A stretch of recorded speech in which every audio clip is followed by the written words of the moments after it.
The millionaire saved her life and brought her home. But when he returned, she was gently feeding his twin boys like a mother. "Hi, my beautiful family. It's your Mr. Peter. Before the story begins, I just want to speak this prayer over your life. Not as a routine, but as a gift, soft, warm, and full of love for you. May peace settle into your heart like a quiet song. May today be softer than yesterday, and may your burdens feel lighter than you feared. I pray that love visits you in gentle ways, a kind word, a sweet memory, a smile that stays. May healing flow through every part of your life, and may joy find you when you least expect it. You are not forgotten. You are not alone. You are loved more than words can ever say. Now, my beautiful family, I want to speak to you from my heart. I know some of you feel the introductions are getting too long or too familiar, and that's okay. I understand. I hear you. You can skip this part if you like, but please, I beg you with love, don't skip the story. Don't leave in the middle. Every word in this story was written for you, not for numbers, not for clicks, but to hold your heart. And now, tell me softly, how did James do today? He's carrying my voice while I rest, not perfectly, but with all his heart. If he touched you, let us know. If not, I'm here. I'll always listen. So please, with love, not pressure, like this video. Drop a kind comment. Share it with someone who needs love today. Let the world feel what I feel every time I speak to you. A family filled with warmth, honesty, and unshakable love. Let's begin the story. With all my heart, always. Death had a way of making time feel both endless and stolen. Craig Jansen sat in his dusty pickup outside Riverside Construction, engine running, hands gripping the steering wheel like it was the only thing keeping him anchored to earth. Through the windshield, he watched his crew loading equipment, men with families to go home to, wives who would ask about their day, children who would run to the door when they heard their father's truck. 8 days since Elena's funeral, and Craig still couldn't figure out how the world kept spinning when his had stopped completely. His phone buzzed. Boys asking when Daddy comes home, made mac and cheese. Raphael won't eat. Gabriel and Raphael, 4 years old, asking questions with no good answers. "When is Mommy coming back from heaven?" Gabriel had whispered that morning while Craig struggled to braid his hair, small fingers clutching Craig's work shirt. Raphael had simply stared at Elena's favorite coffee mug, "World's Best Mom," painted in childish letters, sitting untouched on the counter, his silence more devastating than tears. How do you tell 4-year-olds their whole world just ended? Craig shifted into drive. 6:47 p.m. Another day of pretending he knew how to be both parents to boys who needed their mama more than air. The October sun hung low over the industrial district. Craig pulled onto Riverside Drive, muscle memory guiding him home while his mind wandered to the impossible task waiting, being present for his sons when he felt like a ghost. That's when he saw her. A young woman walking directly into the path of an 18-wheeler barreling down the road at 50 miles per hour. "Jesus, listen, lady!" Craig's voice erupted as he slammed his brakes and threw the truck into park. The woman moved like a sleepwalker, chestnut hair catching dying light as she stepped off the sidewalk without looking, without any awareness that death raced toward her in a massive Peterbilt. The horn blared like a banshee's wail, but she didn't hear anything. Not the horn, not Craig's shouts, not the screech of brakes as the trucker tried stopping 40 tons of steel. Craig's boots hit asphalt running, time dilated, seconds stretching as he sprinted toward her. 50 yards to the girl, 30 yards to impact. Physics warred with desperation. He wasn't going to make it. But his legs kept pumping, lungs burning as he pushed harder than ever. Because watching a stranger about to die, Craig realized something that shook him. He couldn't save Elena, couldn't save his boys from losing their mother. But maybe he could save this one person. "Move!" he bellowed, reaching her as the chrome grille closed in. Craig threw his frame against her, sending them tumbling as the Peterbilt roared past, missing by inches, wind ripping at their clothes. Pain shot through Craig's ankle as they hit concrete. His arms, scraped raw, burned as he rolled to shield the girl. For a moment they lay breathing heavily, her trembling beneath him. "Are you hurt?" Craig pushed up, ignoring his throbbing ankle. The girl, maybe 22, stared with wide, vacant eyes. Pretty, with smooth, dark skin and delicate features. But those eyes held trauma Craig recognized. I don't," she stammered. "Hey, it's okay. You're safe." Craig helped her sit, checking for injuries. "What's your name?" "Lily," she whispered, then crumpled. "I don't know why I wasn't looking." "Sometimes we don't," Craig said softly, understanding more than she knew. "Oh my God, are you both all right?" A woman's voice, rich and warm with a southern accent, cut through his awareness. Craig looked up into the most beautiful brown eyes he'd ever seen, deep amber flecked with gold, intelligent and concerned. The woman kneeling beside them was stunning, natural black hair in a simple ponytail, skin glowing in streetlight. "I saw everything," she continued, hands moving with practiced efficiency, checking them for injuries. "That was incredibly brave and stupid. I'm Krista Hagman, and I'm a nurse." "Well, was a nurse." Her voice caught. "Let me help." As Krista cleaned his wounds with surprising gentleness, Craig studied her face. Beautiful, yes, but something else. Sadness mirroring his own. When her fingers brushed his skin, he felt warmth he hadn't experienced since Elena's death. "Lily, honey, do you have somewhere safe to go?" Krista asked. Lily shook her head, tears streaming. "My boyfriend kicked me out, said I was too much trouble. I don't have anywhere." Craig and Krista exchanged glances. Despite being strangers, they seemed to communicate something unspoken, shared understanding of being lost and alone. "You can't stay on the streets," Krista said firmly. "I have a house," Craig found himself saying. "If you need somewhere to rest, figure things out." He looked at Krista.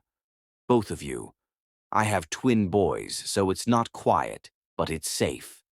Krista studied his face carefully. "You don't know us." "I don't," Craig admitted, "but I know what it's like to need help. Besides, you just helped a stranger. That tells me everything about who you are." Something passed between them. Recognition, perhaps, or acknowledgement that sometimes life throws people together for reasons they don't understand. "I should look at that ankle," Krista said, catching up as he limped toward his truck. "I'm a nurse." "Well, I was. Before ...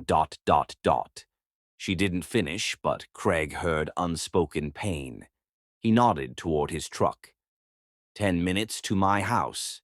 The drive was quiet except for Lily's sniffles. Craig found his eyes drifting to Krista's profile as she stared out the window. In dashboard light, he could see elegant neckline, fingers twisting nervously. There was a story there, pain and loss matching his own. His driveway revealed a modest 2-story house with a yard desperately needing attention. Craig realized with embarrassment he hadn't mowed since, well, since before. "It's not much," he began. "It's perfect," Krista said simply. He unlocked the door, immediately met by Mrs. Patterson's concerned face. "Craig, dear, you're bleeding. What happened?" Her eyes widened, seeing Krista and Lily. "Small accident. These ladies helped." Craig managed a tired smile. "How were the boys?" "Angels, as always. Fed them dinner. They're upstairs with building blocks." She gathered her things. "Gabriel asked about you 3 times." After Mrs. Patterson left, Craig stood in his living room with 2 strangers, suddenly unsure.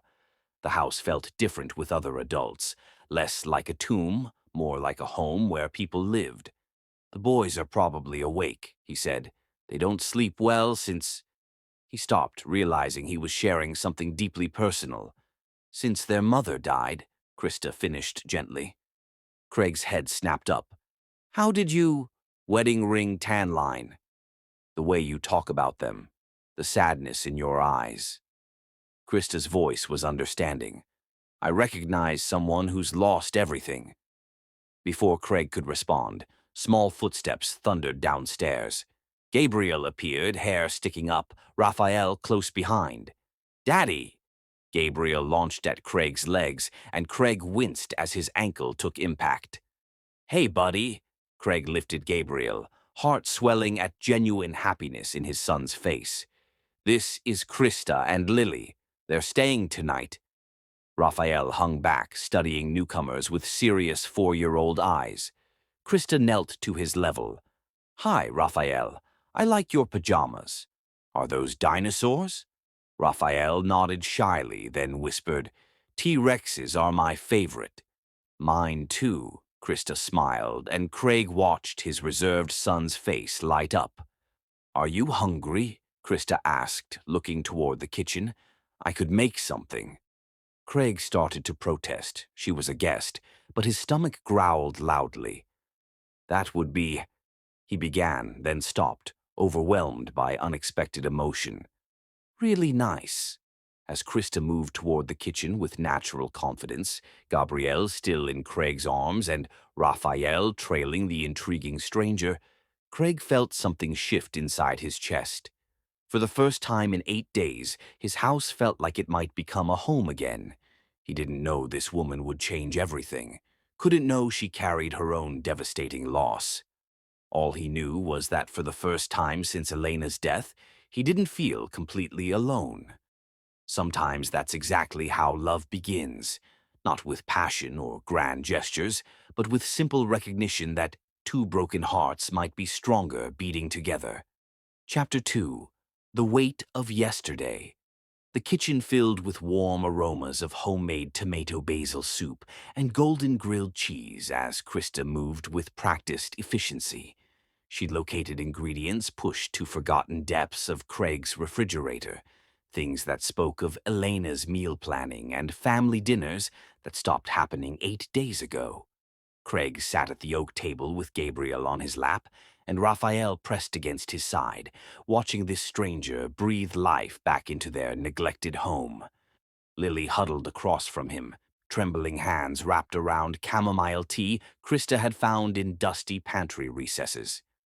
How did you know where everything was? Craig asked, genuinely curious as Krista ladled soup with someone who belonged their competence.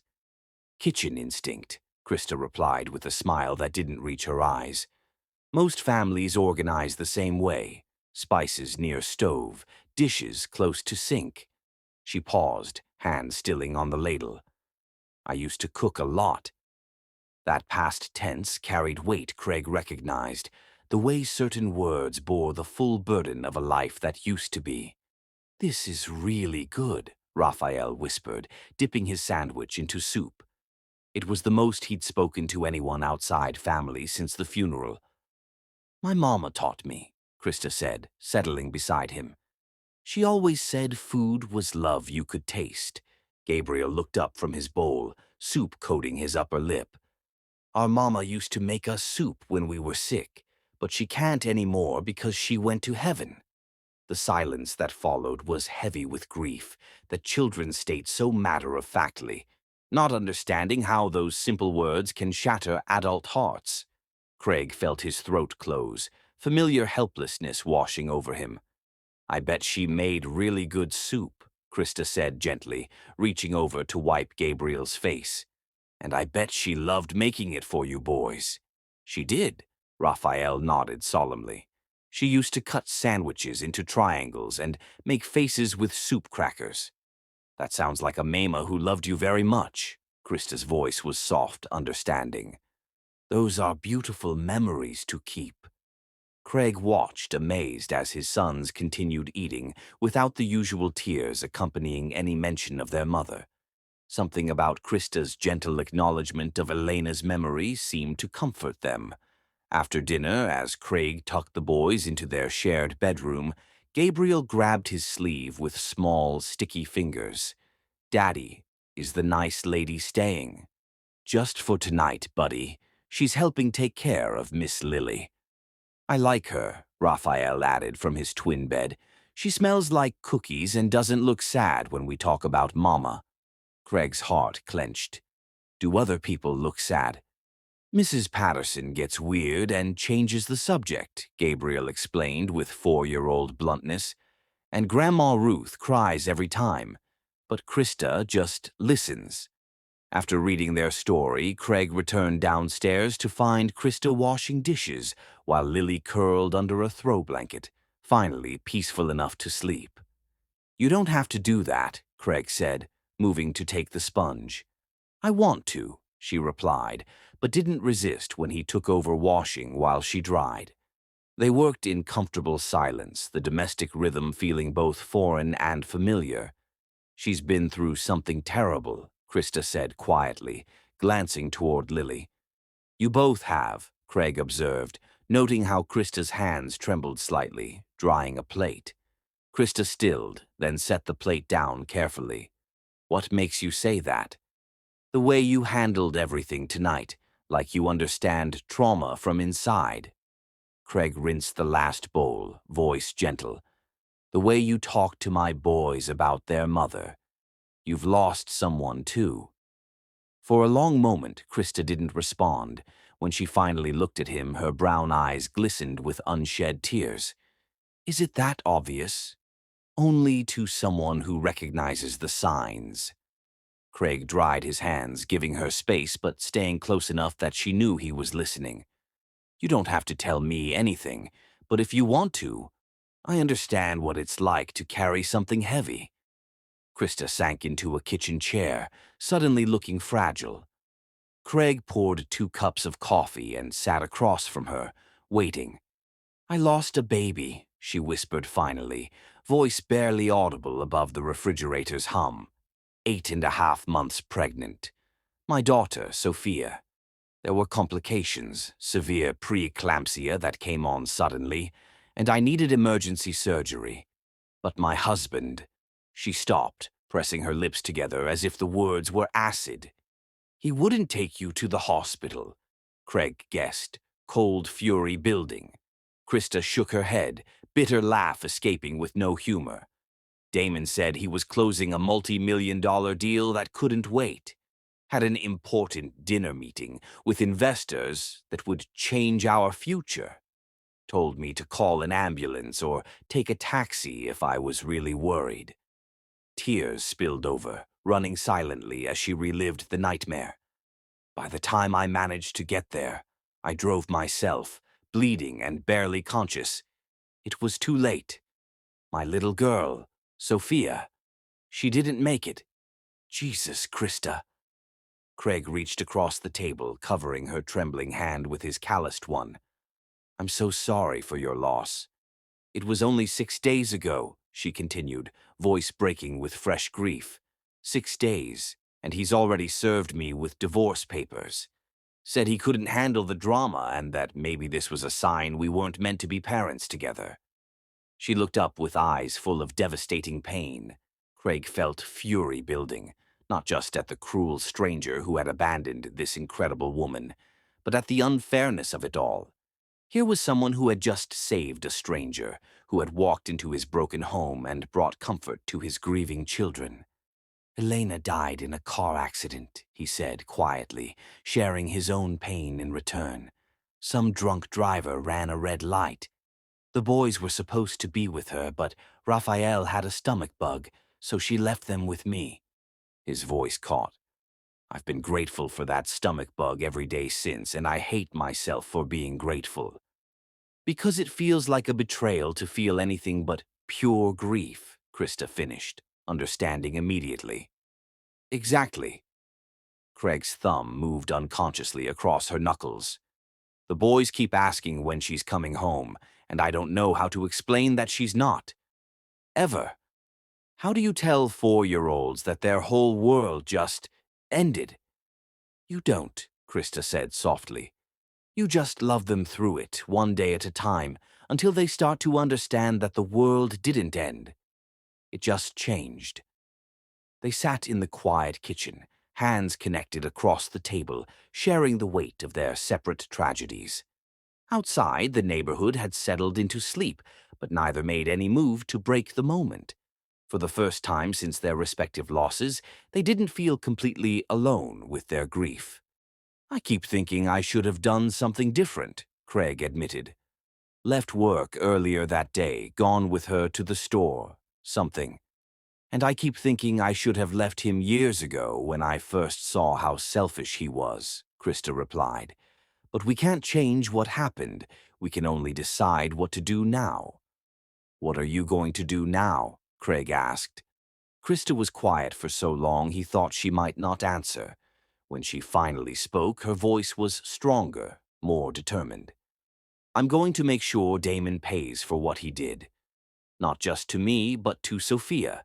He cost her life with his selfishness, and he's going to live with consequences." She looked directly at Craig. "And I'm going to figure out how to keep living, even though I'm not sure I remember how." "I know the feeling," Craig said. "The boys need me to keep living, but most days I'm just surviving." "You're doing better than you think," Krista assured him. "Your sons are beautiful, well-loved little boys. That doesn't happen by accident." As the clock chimed midnight, Craig realized they'd been talking for hours. The emotional exhaustion was evident in both their faces, but neither seemed ready to break the connection they'd forged. "I should let you get some sleep," Craig said reluctantly, though he made no move to leave. "Probably," Krista agreed, but she didn't move either. "Craig?" "Yeah?" "Thank you. For tonight, for listening, for making me feel human again." "Thank you for bringing life back into this house," he replied honestly. "The boys smiled tonight. Really smiled. Really smiled. I was starting to think they'd forgotten how." They finally separated, Craig showing Krista to the guest room. As he lay in his own bed later, staring at the ceiling, Craig found himself thinking not about Elena for the first time in 8 days, but about the woman sleeping down the hall. A woman who understood loss, who had held his broken children and made them feel safe, who had shared her own devastating pain and somehow made his feel less isolating.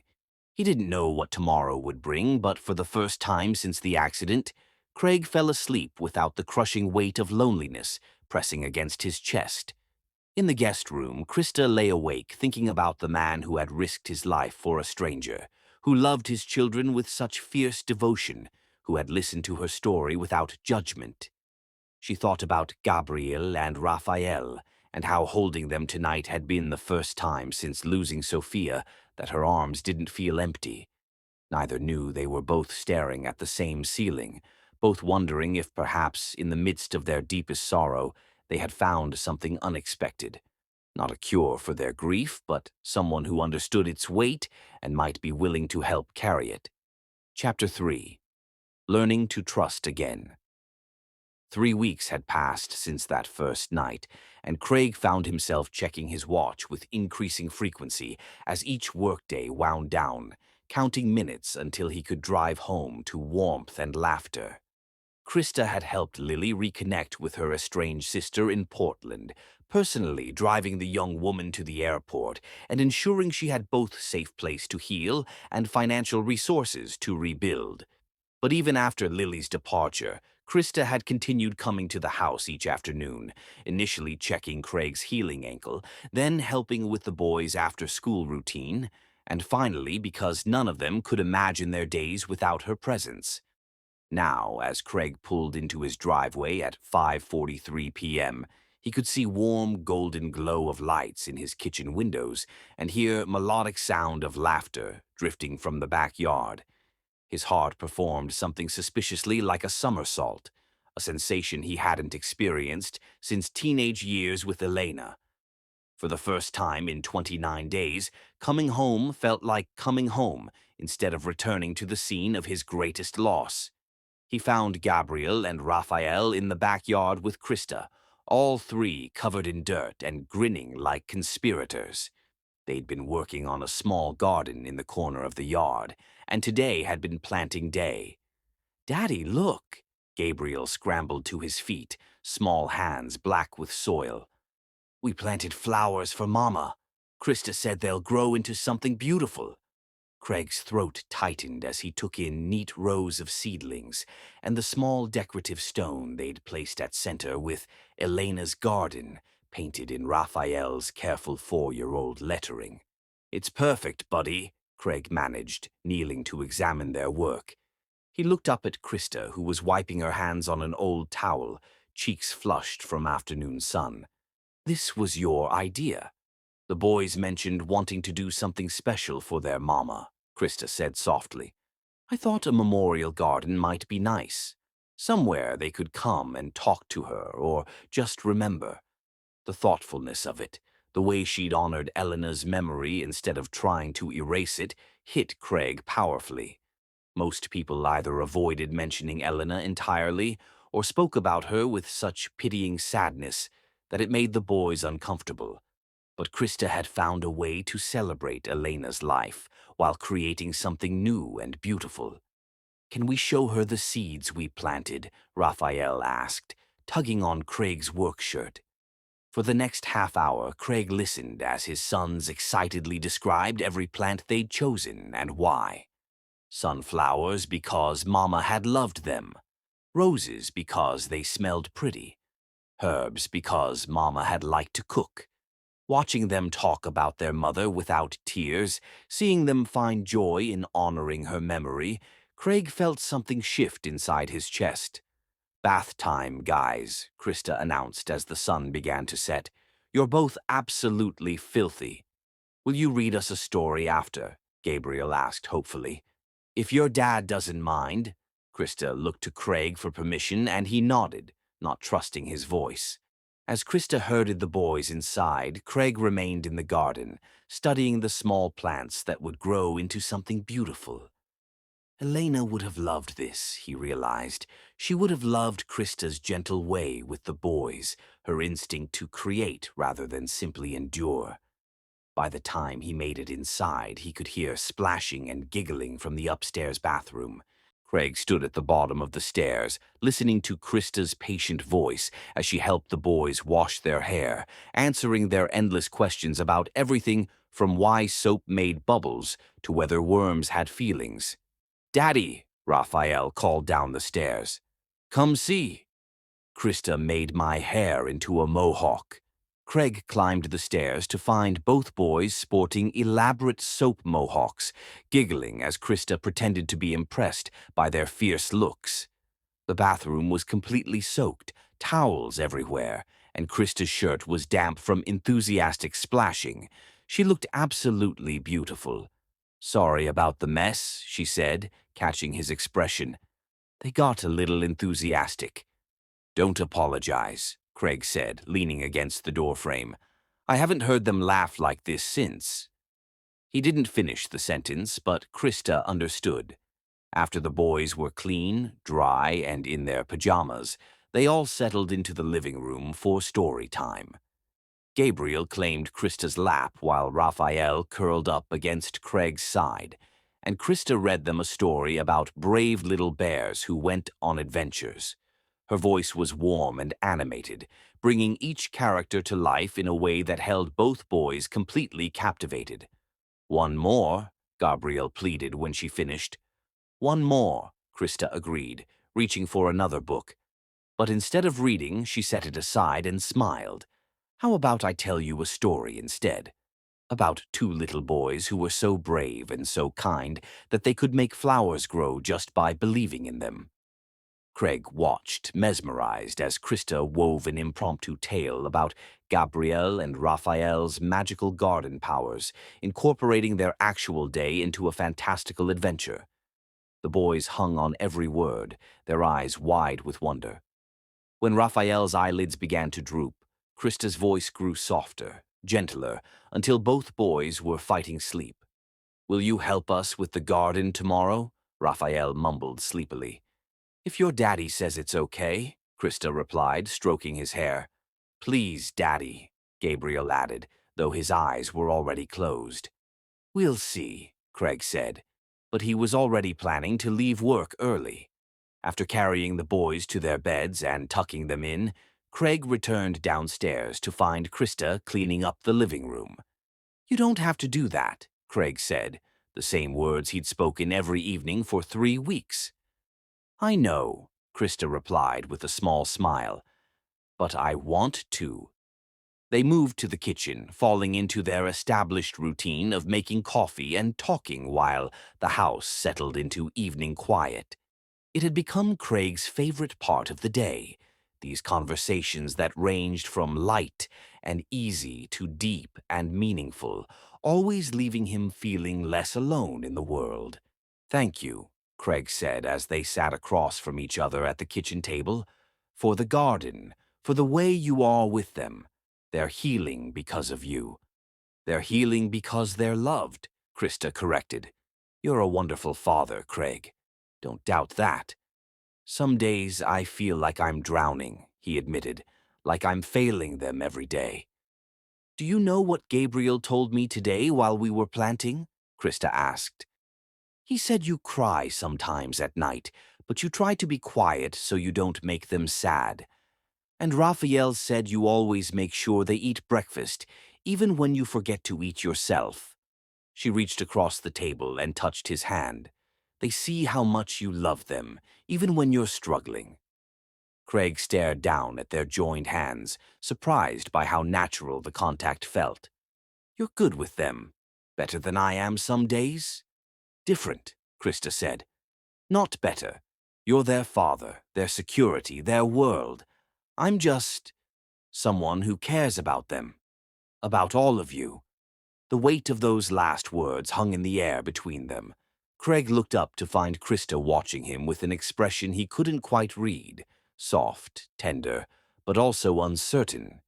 "Krista," he began, not sure what he wanted to say. "I should probably go," she said quickly, pulling her hand back and standing. "It's getting late." But Craig stood too, and suddenly they were facing each other in the small space between the table and the counter, close enough that he could smell her perfume, see the flecks of gold in her brown eyes. "Don't go yet," he said softly. "Craig ... Krista's voice was whisper quiet. "I know it's complicated. I know we're both still figuring out how to live with what we've lost, but I need you to know that these past 3 weeks, you've brought something back to this house that I thought was gone forever." "What?" she asked, though her eyes already held the answer. "Hope," Craig said simply. "Joy. The feeling that tomorrow might be better than today." They stood there for a long moment, the air between them charged with possibility and fear in equal measure. When Craig reached up to brush a strand of hair from Krista's face, she didn't pull away. When she leaned slightly into his touch, he felt his heart race. "I'm scared," Krista whispered. "Me too," Craig admitted, "but I'm more scared of pretending I don't feel this." They moved toward each other slowly, as if they were afraid sudden movement might break the spell. When Craig's lips finally brushed against Krista's, it was gentle, questioning, giving her every opportunity to pull away. She didn't. Instead, she kissed him back with a tenderness that spoke of hope and healing, of two broken hearts recognizing their match in each other. It was soft and sweet and filled with the promise of something beautiful growing from the ashes of their pain. When they finally separated, both breathing unsteadily, Krista rested her forehead against Craig's chest. "This is happening fast," she murmured. "Does that scare you?" Craig asked, his arms coming up to hold her gently. "Yes," Krista said honestly, "but losing everything I thought mattered taught me something. Life is fragile and unpredictable, and when something good appears, maybe we shouldn't waste time questioning it." Craig pulled back to look at her face. "Are you saying I'm something good?" Krista's smile was radiant. "You and Gabriel and Raphael are the best things that have happened to me in a very long time. Maybe ever." "Stay tonight," Craig said impulsively. "Not in the guest room. With me." Krista studied his face carefully. "Are you sure?" "I've never been more sure of anything," Craig replied. I want to fall asleep knowing you're here and wake up knowing you didn't disappear." "Okay," Krista whispered, and Craig felt his heart soar. Later, lying in bed with Krista curled against his side, Craig stared at the ceiling and marveled at how much his life had changed in just 3 weeks. The grief was still there. He suspected it always would be, but it no longer felt like it was crushing him. Instead, it had become part of the foundation on which something new and beautiful was being built. Beside him, Krista stirred in her sleep, her hand moving to rest over his heart. In the darkness, Craig smiled and pulled her closer, finally understanding that love didn't always announce itself with fireworks and grand gestures. Sometimes it crept in quietly, disguised as friendship and comfort, until one day you realized it had become as essential as breathing. Tomorrow, he decided, he would leave work early and help his sons tend their mother's garden, and maybe, if he was brave enough, he would tell Krista that he was falling in love with her. The thought should have terrified him. Instead, for the first time in 29 days, Craig fell asleep looking forward to tomorrow. Chapter 4. The Ex-Husband's Shadow. 4 weeks later, Craig's life had settled into a rhythm that felt almost too good to be true. Krista had gradually moved more belongings into his house, nursing textbooks on the kitchen counter, lavender shampoo in the shower, her favorite coffee mug claiming permanent residence beside his, and Gabriel and Raphael had started calling her Mama Krista with such natural ease that it made Craig's heart swell every time. The memorial garden was thriving under her patient care, and the boys had developed a morning ritual of sitting beside Elena's headstone, telling their mother about dreams and plans in voices no longer carrying inconsolable grief. Craig was in his office at Jansen Construction Headquarters, reviewing blueprints for their next major project, a community center that would keep his crew busy through winter, when his secretary knocked with an expression that immediately put him on alert. "There's a man here to see you, Mr. Jansen," Janet said, her usually cheerful demeanor replaced by obvious discomfort. "Says he's Krista's husband, though I thought she was divorced." Craig's blood turned to ice water. "Ex-husband," he corrected firmly, rising from his desk with deliberate calm. "What does he want?" "Wouldn't say, just demanded to see you immediately." Janet lowered her voice. "He's not very pleasant, sir, and he looks expensive." Craig straightened his shoulders and walked into the reception area, where a tall, impeccably dressed man in an expensive suit was examining the company awards with obvious disdain. When he turned around, Craig was struck by how different he looked from what he'd expected. Damon was conventionally handsome in a polished corporate way, but his eyes were cold and calculating, like a shark's. "Craig Jansen, I presume," Damon said, extending a hand that Craig ignored. "I'm Damon Rutherford. We need to talk." "About what?" Craig kept his voice level, though every instinct screamed danger. "About my wife and the little game she's been playing with you and your children." Damon's smile was sharp, predatory. "Shall we discuss this privately? Or would you prefer your employees hear about how you've been harboring a mentally unstable woman?" Craig clenched his fists but gestured toward his office. Once the door was closed, Damon made himself comfortable in Craig's chair, a deliberate power play that made Craig's jaw tighten. "Krista isn't your wife anymore," Craig said, remaining standing. "And she's not mentally unstable." "Oh, but she is still legally my wife," Damon corrected, pulling out his phone to show Craig a photo. "The divorce won't be final for another month. And as for unstable, well, losing a baby can do terrible things to a woman's mind. Has she told you about the breakdown? The medication? The doctors who said she was a danger to herself?" Craig felt his stomach drop but kept his expression neutral. "I don't believe you." "Smart man would verify these things before letting a stranger around his children," Damon continued conversationally.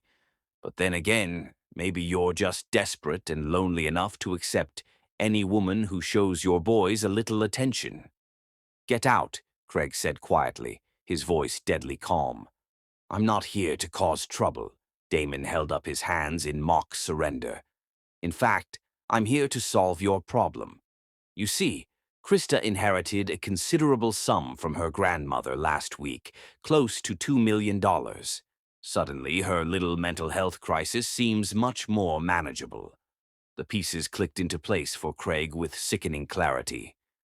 You want her back for the money. I want my wife back because I love her, Damon said with practiced sincerity that didn't reach his eyes.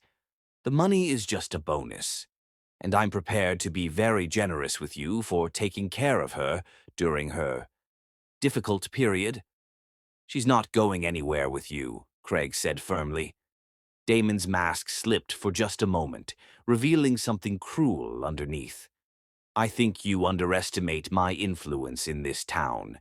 You see, my company has connections with several major developers who might be very interested to know that Jansen Construction has been unreliable lately, missing deadlines, subpar work quality. Word travels fast in this business. Are you threatening me? I'm offering you a choice. Damon stood up, straightening his tie. Send Krista home where she belongs and continue building your little business. Keep interfering in my marriage and watch everything you've worked for disappear. I have friends in city planning, environmental oversight, the contractor licensing board. Shall I continue? Craig stepped closer, using his height and build to his advantage. Let me make something clear. Krista is under my protection now. She's part of my family. And if you come near her or my boys again, you'll discover that I'm not as civilized as you think I am. Damon laughed, but there was nervousness underneath it. Touching. But you can't protect her forever. And when this little fantasy crumbles, she'll have nowhere else to go but home to me. After Damon left, Craig sat in his office for a long time, hands shaking with barely contained rage. The threats against his business were serious. In a town this size, Damon probably did have the connections to cause real damage. But more disturbing were the implications about Krista's mental health. Could there be truth to any of it? Craig left work early, his mind churning as he drove home. He found Krista in the kitchen helping Gabrielle and Raphael make cookies, flour dusting her hair and genuine laughter on her lips. Looking at her now, seeing how happy and stable she seemed, he couldn't reconcile this woman with Damon's description. You're home early, Krista smiled, wiping her hands on a towel before coming to kiss him hello. Perfect timing. We're just about to put the first batch in the oven. Daddy, look! Raphael held up a misshapen cookie. Mine looks like a dinosaur. It's perfect, buddy, Craig said, though his attention was on Krista's face, searching for signs of the distress Damon had described. That evening, after the boys were in bed and they were cleaning up the kitchen together, Craig finally found the courage to broach the subject. Krista, I need to ask you something, and I need you to be completely honest with me. She looked up from loading the dishwasher, immediately alert to the serious tone in his voice. What is it? Damon came to see me today. The plate in Krista's hands slipped, shattering against the kitchen floor. Her face went white, and Craig saw real fear flash in her eyes. What did he want? She whispered. Craig knelt to help her clean up the broken pieces, noting how her hands shook. He wants you back. He mentioned your grandmother's inheritance. Of course he did. Krista's voice was bitter. $2 million is enough to make him forget how much he claimed to hate me. He also said some things about your mental health, about medication and doctors and... Craig hesitated, hating himself for even repeating it. About you being dangerous. Krista stood abruptly, walking to the window to stare out at the darkened backyard. When she spoke, her voice was carefully controlled. After I lost Sophia, I went through a very dark period. I wasn't eating, wasn't sleeping, could barely function. Damon had me committed to a psychiatric facility. She turned to face Craig, tears streaming down her cheeks. Not because he was worried about me, but because I was embarrassing him at his work functions. Being depressed was bad for his image. Krista. I was there for 6 weeks. They did put me on medication for depression and anxiety. And yes, at one point, I was considered a risk for self-harm because I couldn't see any reason to keep living. She wiped her eyes with the back of her hand. But I got better. I learned to cope. And the day I was released, Damon handed me divorce papers. Craig crossed the room and pulled her into his arms, feeling her body shake with suppressed sobs. Why didn't you tell me? Because I was afraid you'd look at me the way you're looking at me right now, she whispered against his chest. Like I'm broken. Like I might hurt your boys. That's not how I'm looking at you, Craig said firmly, pulling back to cup her face in his hands. I'm looking at you like someone who survived something horrible and came out stronger. I'm looking at you like the woman who saved my sons from drowning in their grief. But what if he's right? What if I am unstable? What if— Stop, Craig cut her off. I've watched you with Gabriel and Raphael for weeks. You're patient, loving, intuitive about what they need. You've brought more stability to this house than it's had since Elena died. He threatened you, didn't he? Krista asked, recognizing something in Craig's expression. Your business. Craig nodded grimly. He has connections. Says he can make my life very difficult if I don't send you back to him. Then maybe I should go, Krista said quietly. I won't let him destroy your livelihood because of me.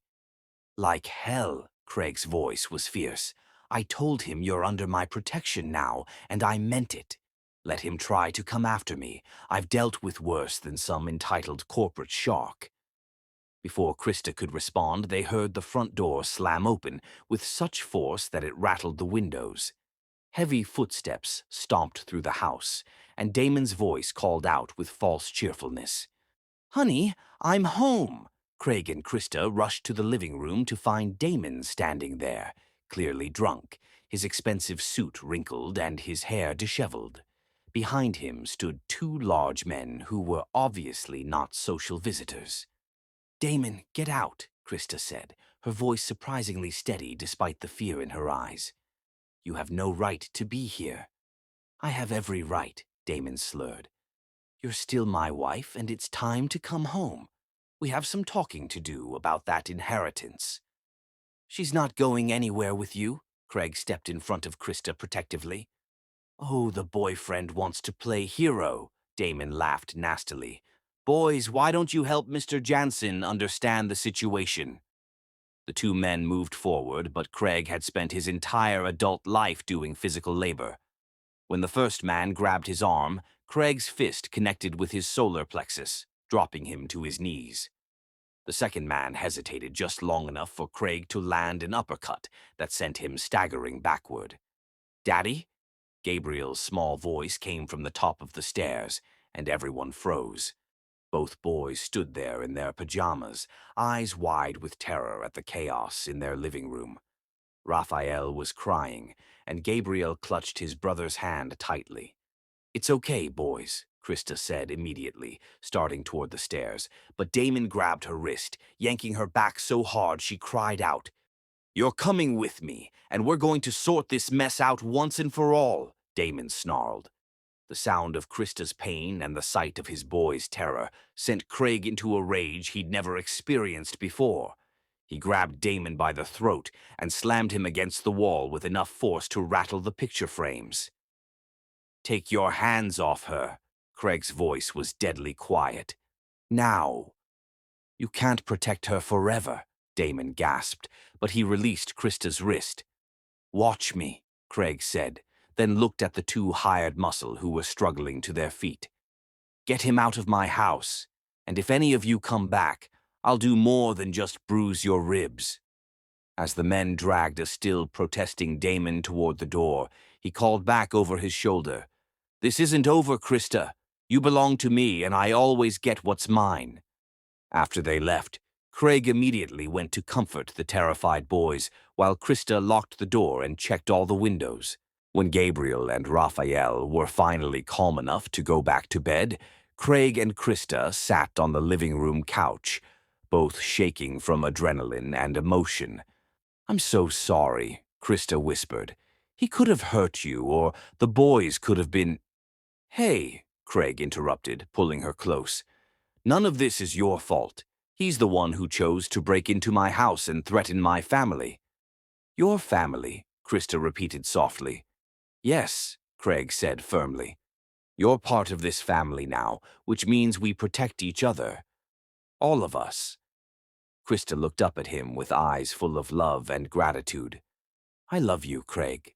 I love all of you so much." "I love you too," Craig replied, kissing her tenderly. "And tomorrow, we're going to figure out how to make sure Damon can never hurt you again." As they held each other in the aftermath of the confrontation, both knew that the easy, healing weeks they'd shared were over. Damon had made his intentions clear, and the fight for their newfound happiness was just beginning. But Craig had meant what he said. Krista was his family now, and he would protect his family with everything he had. Chapter 5. Fighting for Love. The next morning, Craig woke before dawn with purpose burning in his chest like white-hot steel. Beside him, Krista slept fitfully, her face still bearing traces of fear from the night before, small frown lines creasing her forehead even in sleep. He watched her for a moment, this beautiful, strong woman who had brought his family back from despair's brink, and felt his resolve crystallize into something unbreakable. Damon Rutherford had made the most critical mistake of his privileged life.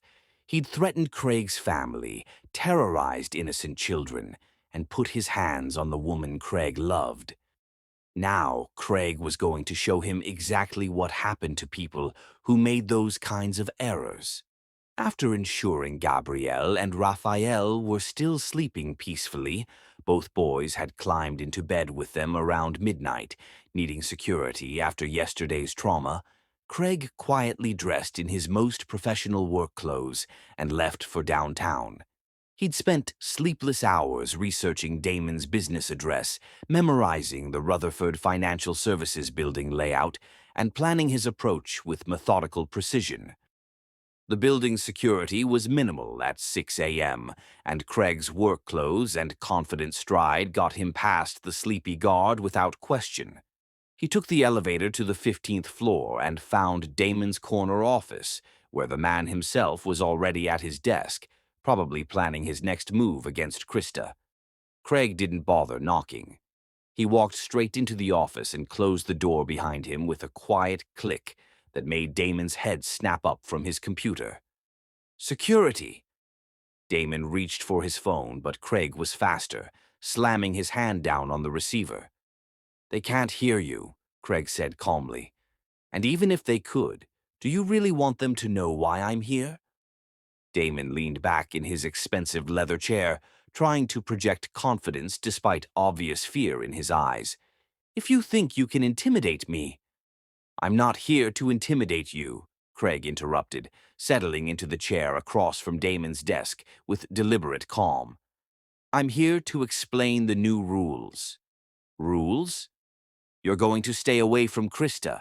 You're going to stop threatening my business, and you're going to sign whatever papers need to be signed to make that divorce final immediately." Craig's voice was conversational, almost friendly.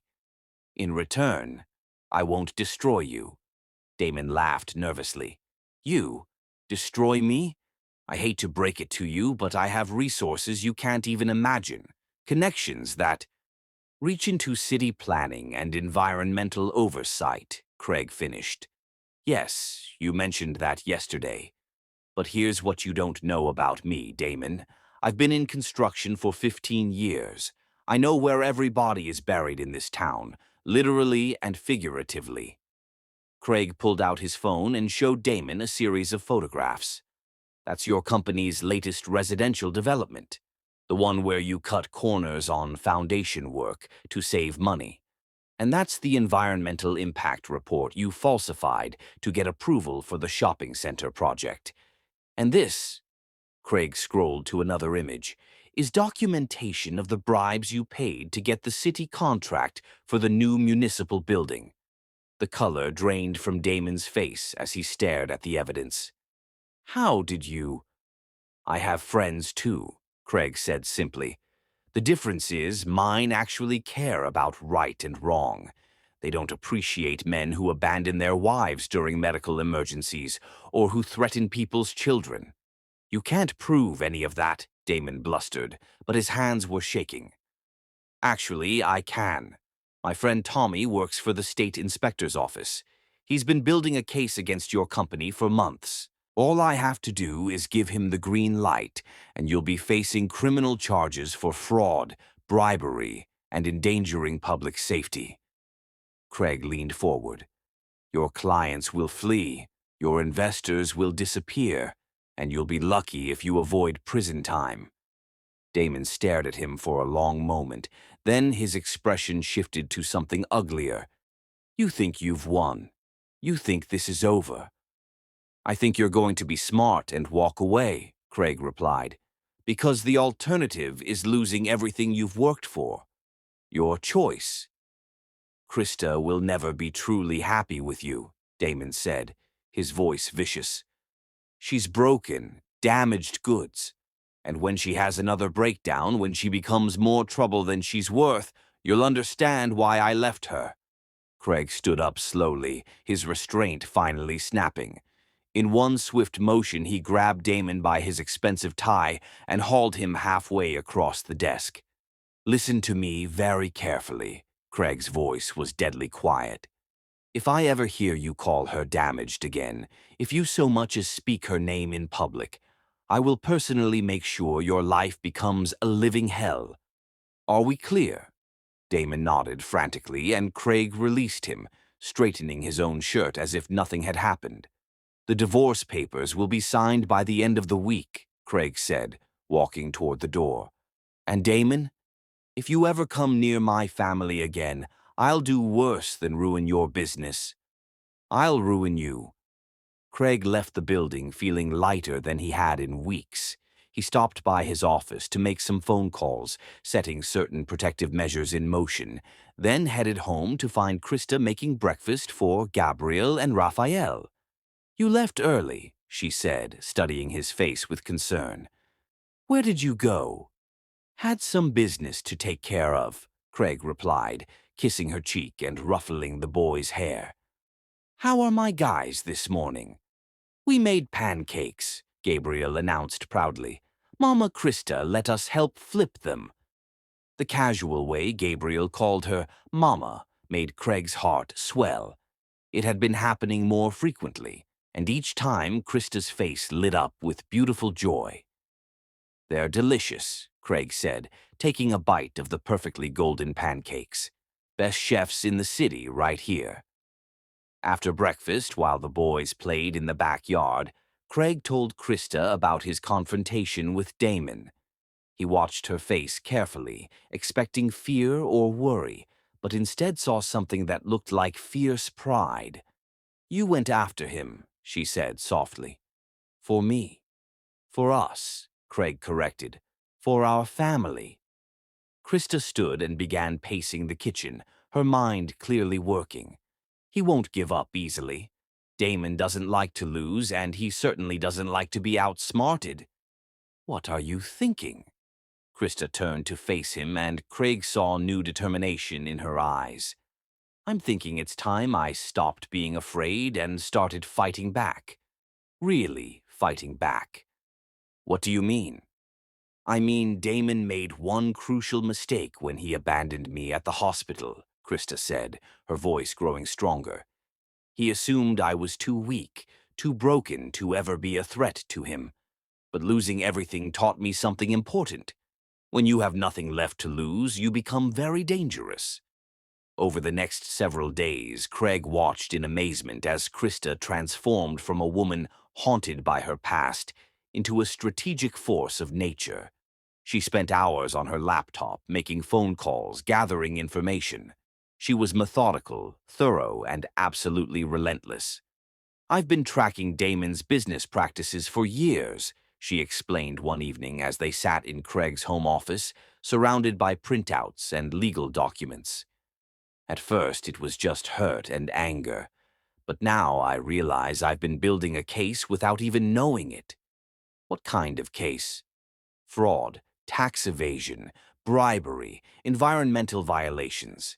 Damon's company is built on a foundation of illegal shortcuts and ethical lapses. Krista's fingers flew across the keyboard. And I have evidence of all of it. How? Krista's smile was sharp. Because for 5 years I was the dutiful corporate wife who attended every function, who smiled and made small talk while the men discussed business. They never thought I was listening, never imagined I was remembering every detail. Craig pulled his chair closer to see what she was working on. The scope of her documentation was staggering. Financial records, recorded conversations, photographs, email correspondences. It was the kind of comprehensive evidence that could destroy a man's entire empire. "This is incredible," Craig breathed. "How long have you been collecting all this?" "Since the first time he cheated on me," Krista replied matter-of-factly. "I knew eventually I'd need leverage. I just never thought I'd have the courage to use it." That weekend, while Craig worked in the memorial garden with Gabrielle and Raphael, he watched Krista through the kitchen window as she continued her methodical destruction of her ex-husband's life. There was something beautiful about her focused intensity, her absolute determination to protect their family. "Daddy, look!" Raphael called out, pointing to a small green shoot emerging from the soil. "The sunflowers are growing." "Just like Mama said they would," Gabrielle added solemnly. "She said beautiful things can grow even after sad things happen." Craig knelt beside his sons, studying the tiny plant that represented so much hope. "She was right, wasn't she?" "Yeah," Raphael nodded. "Just like how Mama Krista came to help us feel better after Mama went to heaven." The simple wisdom of his 4-year-old son hit Craig powerfully. This was exactly what Elena would have wanted, for their boys to be loved, to be happy, to know that life could be beautiful again, even after loss. That evening, after the boys were in bed, Craig found Krista on the back porch, staring at the stars. He sat beside her on the porch swing, pulling her close. "Penny, for your thoughts." "I was thinking about the first night I came here," Krista said softly. "How broken we all were. How impossible it seemed that we could ever be happy again.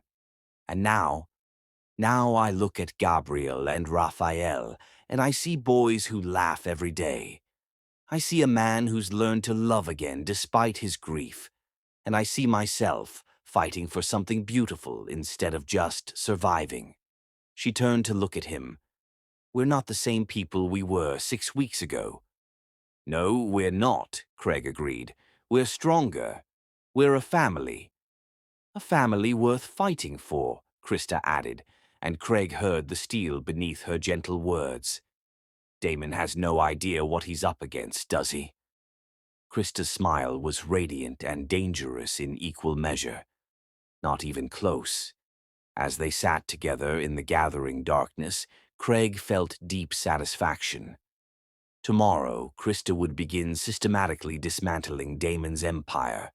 But tonight they were simply a family who had found each other in the wreckage of their separate tragedies and built something unbreakably strong.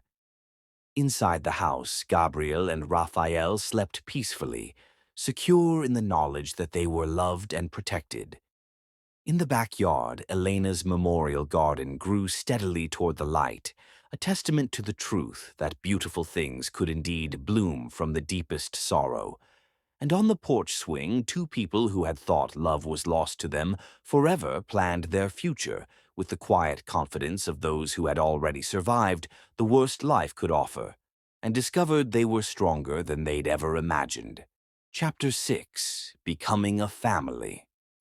3 months had passed since Damon's violent intrusion, and the Janssen household had settled into a rhythm that felt both natural and precious. Krista had officially moved in during November, her belongings finding rightful places alongside Craig's and the boys' possessions as if they'd always belonged there. What had started as a temporary arrangement born of crisis had evolved into something that felt like destiny. Craig stood in the doorway of Gabrielle and Raphael's bedroom, watching Krista read their bedtime story with the same sense of wonder that struck him every evening. Tonight it was the Velveteen Rabbit, and her voice was soft and melodic as she brought the tale of love making things real to life.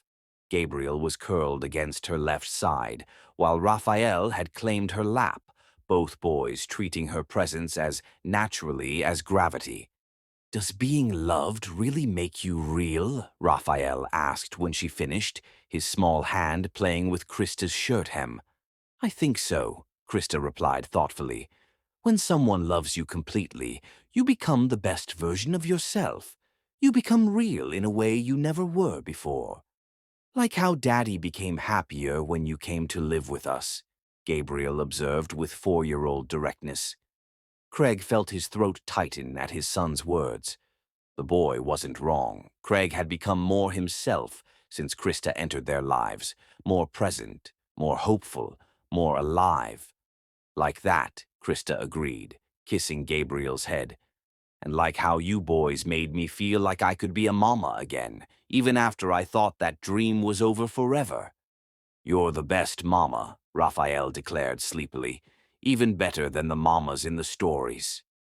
Craig watched Krista's eyes fill with tears at those simple words. He knew how much it meant to her to be trusted with the boy's love, to be given the chance to be the mother her own lost daughter would never allow her to be.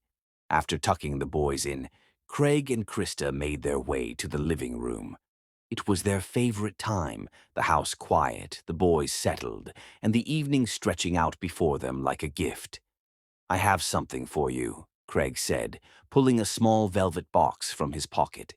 Krista's eyes widened. "Craig, ... It's not what you think," he said quickly, sitting beside her. "Well, it is, but it's also more than that."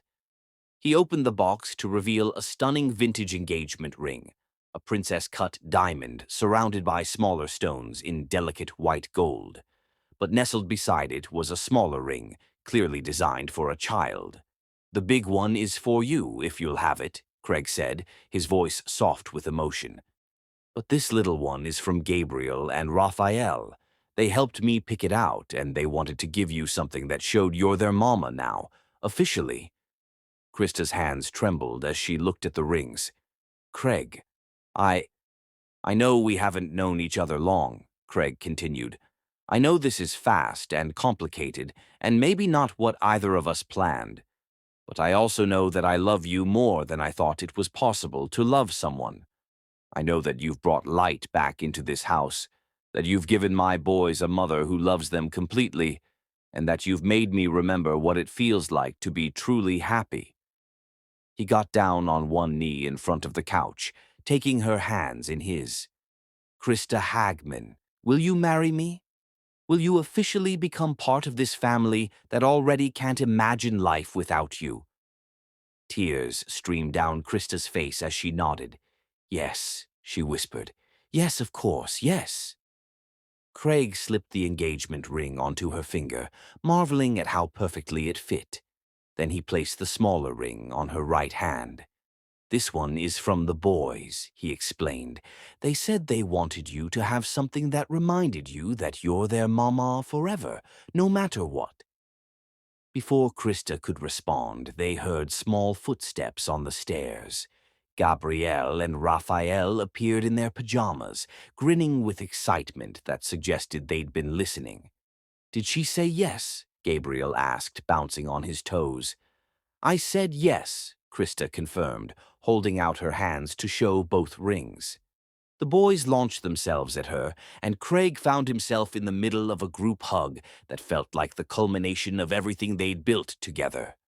"We have something else for you," Raphael announced, running to retrieve a carefully wrapped package. Inside was a handmade photo album filled with pictures from the past 2 months. The boys had clearly worked on it with help. Their careful writing labeled each photo with captions like "Mama Krista teaching us to cook" and our new family in the garden, and the day Mama Krista made Daddy smile again. The last page contained a drawing that Gabriel and Raphael had made together. It showed 4 stick figures standing in front of a house with a garden full of flowers and a rainbow overhead. At the bottom, in Raphael's careful letters, it said, "Our forever family." "It's perfect," Krista said, her voice thick with emotion. "Everything about this is perfect." They spent the next hour planning their wedding, small and simple, they decided, held in the backyard with Eleanor's memorial garden as the backdrop. They would honor Craig's first marriage while celebrating the new beginning they'd found together. The next morning brought an unexpected challenge. Craig was reviewing contracts in his home office when Krista knocked, her laptop in her arms and a grim expression on her face. "We have a problem," she said, setting the computer on his desk. "Damon's making his most desperate move yet." On the screen was a legal document, a petition for emergency custody of Gabriel and Raphael, filed by Damon Rutherford on behalf of his mentally unstable wife, who has inappropriately attached herself to minor children in a misguided attempt to replace her deceased child. Craig felt the blood drain from his face as he read the accusations. According to Damon's filing, Krista was an unfit influence due to her documented history of psychiatric hospitalization and her obsessive behavior toward children not her own. The petition requested immediate removal of the children from Craig's home for their own safety. "He can't do this," Craig said, his voice tight with fury. "He has no legal standing to petition for custody of my sons." "Actually, he does," Krista said quietly. "As my legal husband, the divorce isn't final yet. He can claim he's acting in my best interests and the children's welfare. It's a long shot. But if he can convince a judge that I'm unstable and that you're enabling dangerous behavior—" Craig stood up abruptly, pacing to the window. Outside, Gabriel and Raphael were playing on their swing set, their laughter carrying through the glass. The thought of them being taken away made him feel physically sick. "What do we do?" he asked. "We fight," Krista said simply. "But first, we need to get ahead of this." She pulled out her phone. "Janet, it's Krista. I need you to expedite the divorce filing we discussed. Yes, I know it's Saturday. This is an emergency." As Krista made her calls, Craig found himself thinking about the life they'd built together. In just 2 months, she'd become not just his partner, but the heart of their home. She was the one who remembered that Raphael preferred his sandwiches cut diagonally, who knew that Gabriel needed an extra story on nights when he missed his mother. "The emergency hearing is Monday morning," Krista announced. "My lawyer thinks we have a good chance of getting the petition dismissed, especially if we can demonstrate that I'm not a threat to the boys' welfare." "You're not a threat," Craig said fiercely. "You're the best thing that's ever happened to them. To all of us. I know that, and you know that, but we need to prove it to a judge who doesn't know our story." Krista sat down, her expression determined. "Which means it's time to accelerate my plans for Damon." That afternoon, while the boys napped, Krista made a series of phone calls that Craig could only hear pieces of. He caught fragments, discussions of financial records, meetings with attorneys, references to evidence that would bury him completely. "I've been building this case for months," she explained when she finally hung up. "But I was going to take my time, be methodical, make sure every detail was perfect. Now we don't have that luxury." "What are you going to do?" "I'm going to remind Damon why he should never have underestimated me." Krista's smile was sharp and beautiful. "By Monday morning, he's going to have much bigger problems than trying to take our boys away." That evening, as they sat down to dinner as a family, Craig looked around the table at the faces he loved most in the world. Gabriel was carefully arranging his vegetables into patterns, a habit that always made Krista smile. Raphael was telling them about the caterpillar he'd found in the garden, his eyes bright with discovery. "Tomorrow is going to be difficult," Craig said after the boys were in bed. "Are you ready for this?" "I've been ready for this for a long time," Krista replied. "Damon thinks he can use my past against me, use my grief as a weapon to destroy what we've built. But he's forgotten something important." "What's that?" "Grief taught me how to survive losing everything. And people who've lost everything are the most dangerous people of all, because we know exactly how much we're willing to sacrifice to protect what we love." Craig pulled her close, feeling the strength in her slender frame. "I love you," he said simply. "Whatever happens, we face it together." "Together," Krista agreed, and Craig could hear the promise in her voice. Outside, a storm was gathering, dark clouds rolling in from the horizon. But inside their home, surrounded by the evidence of the life they'd built together, family photos, children's artwork, the engagement rings glinting on Krista's finger, Craig felt an unshakable certainty. They were a family now, bonded not just by love, but by the trials they'd already weathered together. And whatever Damon threw at them next, they would face it the same way they'd faced everything else, as a team, protecting what mattered most. The fight for their family was just beginning, but Craig had never been more sure of anything in his life. They were going to win. Chapter 7. The Revenge Begins. Sunday morning arrived with deceptive calm. Craig woke to find Krista already gone from their bed, the sound of rapid typing echoing from his home office like machine gun fire. When he investigated with coffee in hand, he found her surrounded by a command center, multiple laptops displaying spreadsheets and legal documents, phones charging in a neat row, and stacks of manila folders organized with military precision.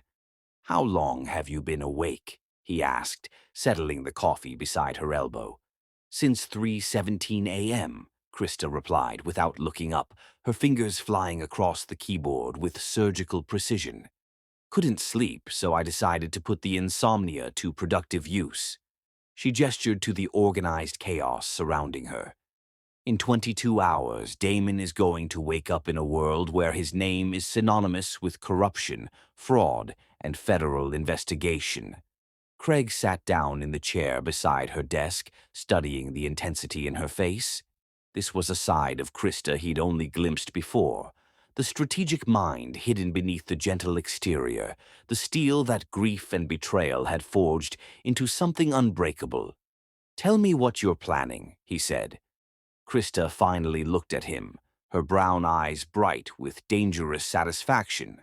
"Do you remember when I told you I'd been collecting evidence against Damon for years?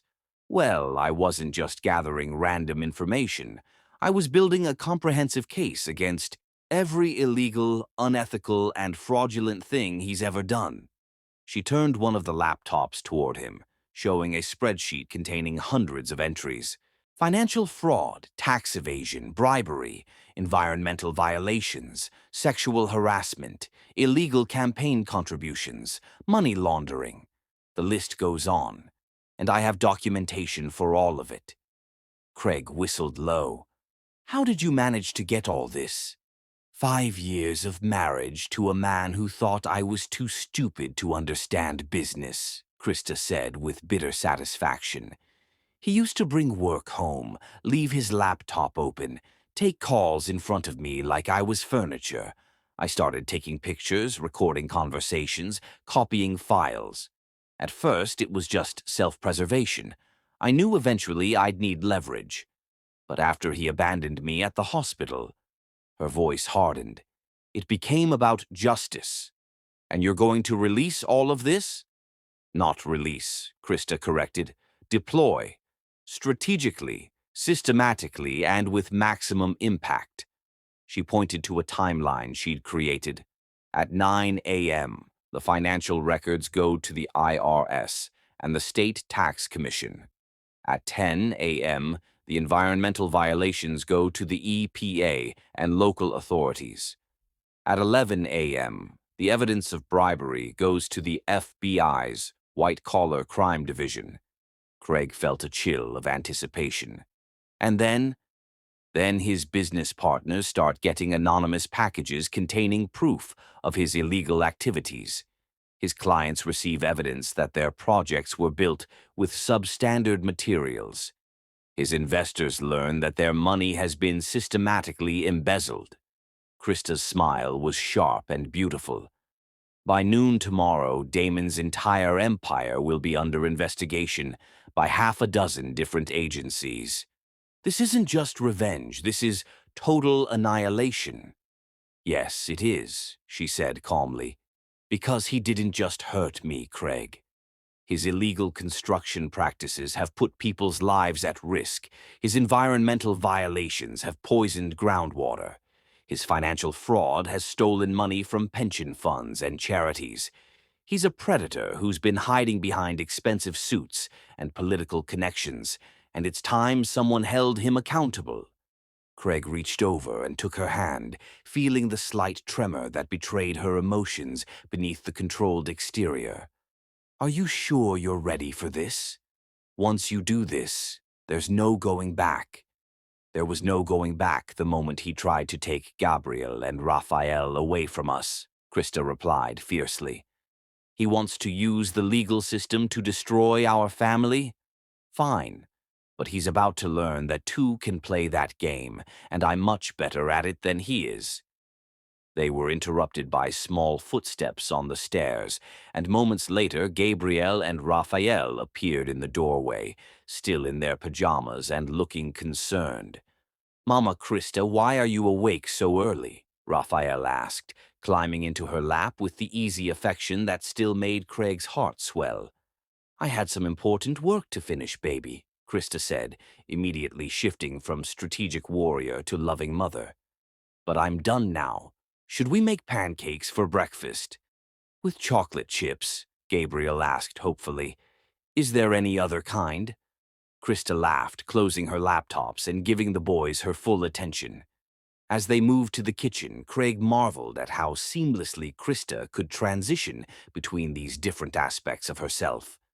The woman who had just outlined a plan to destroy her ex-husband's life was now patiently helping two 4-year-olds measure flour and crack eggs.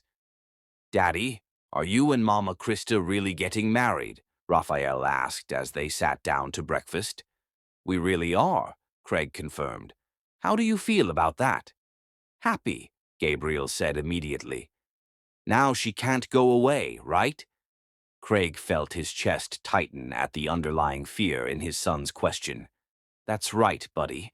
Once we're married, Mama Krista will officially be part of our family, forever." "Good," Raphael nodded solemnly.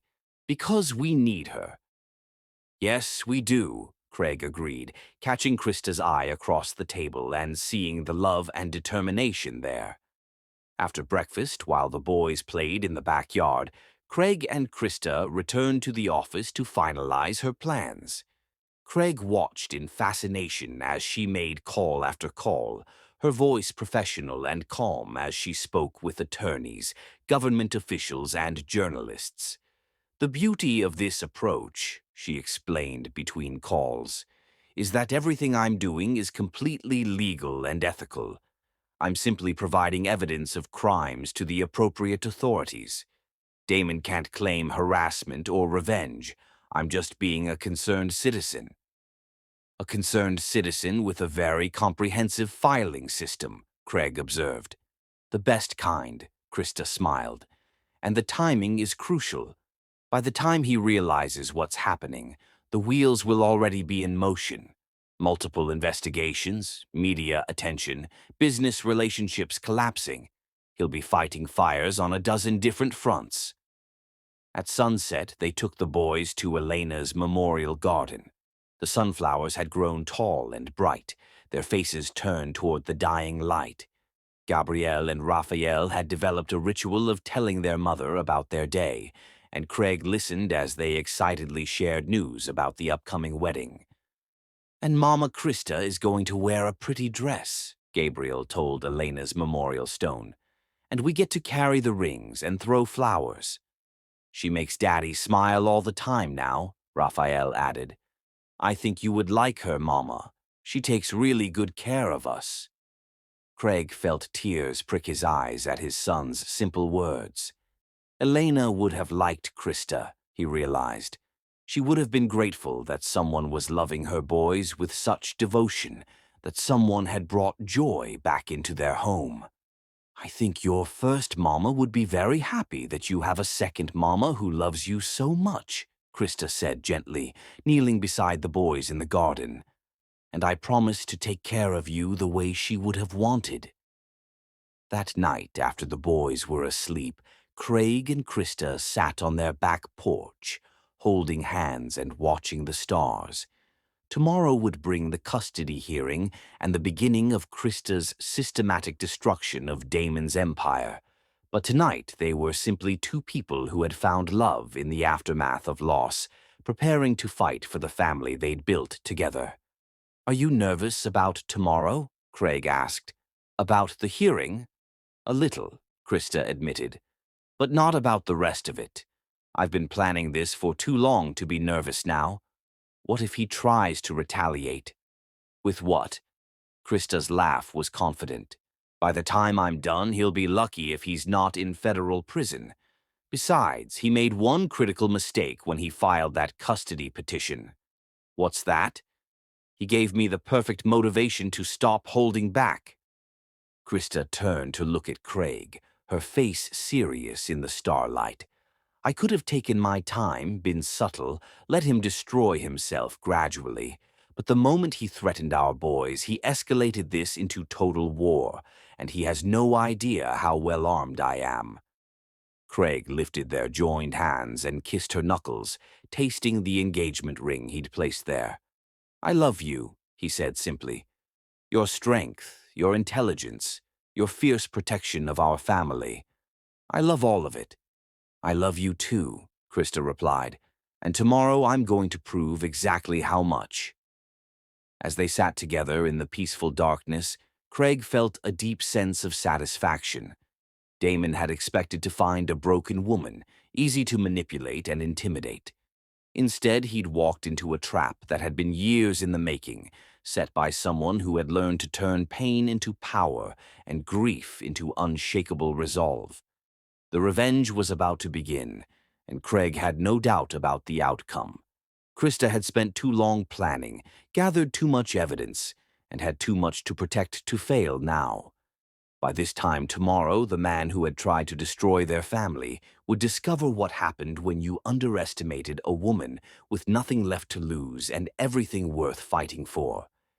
In the memorial garden, the sunflowers stood tall and strong, their roots deep in soil that had been nourished by love and loss in equal measure. Just like the family that tended them, they had grown beautiful and unbreakable, ready to face whatever storms might come. Chapter 8. When the Past Explodes. Monday morning arrived with the weight of inevitability. Craig woke at 5:30 a.m. to find Krista already dressed in a sharp charcoal gray business suit, her hair pulled back in a severe chignon that emphasized the determined set of her jaw. She was sitting at her laptop, fingers flying across the keyboard, as she executed the final phases of her meticulously planned campaign. Phase 1 is complete, she announced without looking up, her voice carrying quiet satisfaction. The IRS received a comprehensive financial analysis 27 minutes ago. The EPA gets the environmental violations documentation in exactly 8 minutes. Craig watched her work, amazed by the calm precision with which she was orchestrating Damon's systematic destruction. Any second thoughts about unleashing this much devastation? None whatsoever, Krista replied, her voice steady as granite. He sealed his fate the moment he tried to take Gabriel and Raphael away from us. The custody hearing was scheduled for 10 a.m., but by 9:30, Krista's phone was ringing with calls from journalists who had received anonymous tips about Rutherford Financial Services. Craig listened to her deflect questions with professional skill. Mrs. Rutherford, can you confirm that your husband's company is under investigation for tax evasion? I wouldn't know, Krista replied smoothly. My husband and I are in the middle of divorce proceedings. I haven't been involved in his business activities for some time. When she hung up, Craig raised an eyebrow. Still legally Mrs. Rutherford for another few hours? Not for much longer, Krista smiled grimly. My lawyer expedited the divorce filing. It should be finalized this afternoon, assuming we get through the custody hearing first. They arrived at the courthouse to find Damon waiting with his attorney, a sharp-faced woman in an expensive suit. Damon himself appeared confident, even smug, clearly expecting an easy victory over what he perceived as a mentally unstable woman and her enabling boyfriend.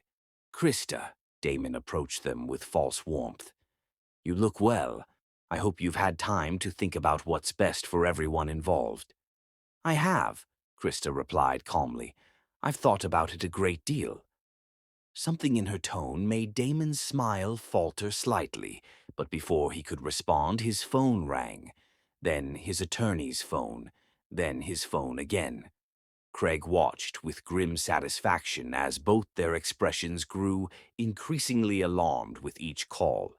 Your Honor, Damon's attorney began when they were called into the courtroom, my client is requesting a brief continuance to deal with an urgent business matter. Absolutely not, the judge, a stern woman in her 60s, cut her off. Mr. Rutherford filed this emergency petition claiming imminent danger to these children. If it was urgent enough to demand an immediate hearing, it's urgent enough to proceed. The hearing itself was a masterclass in legal destruction.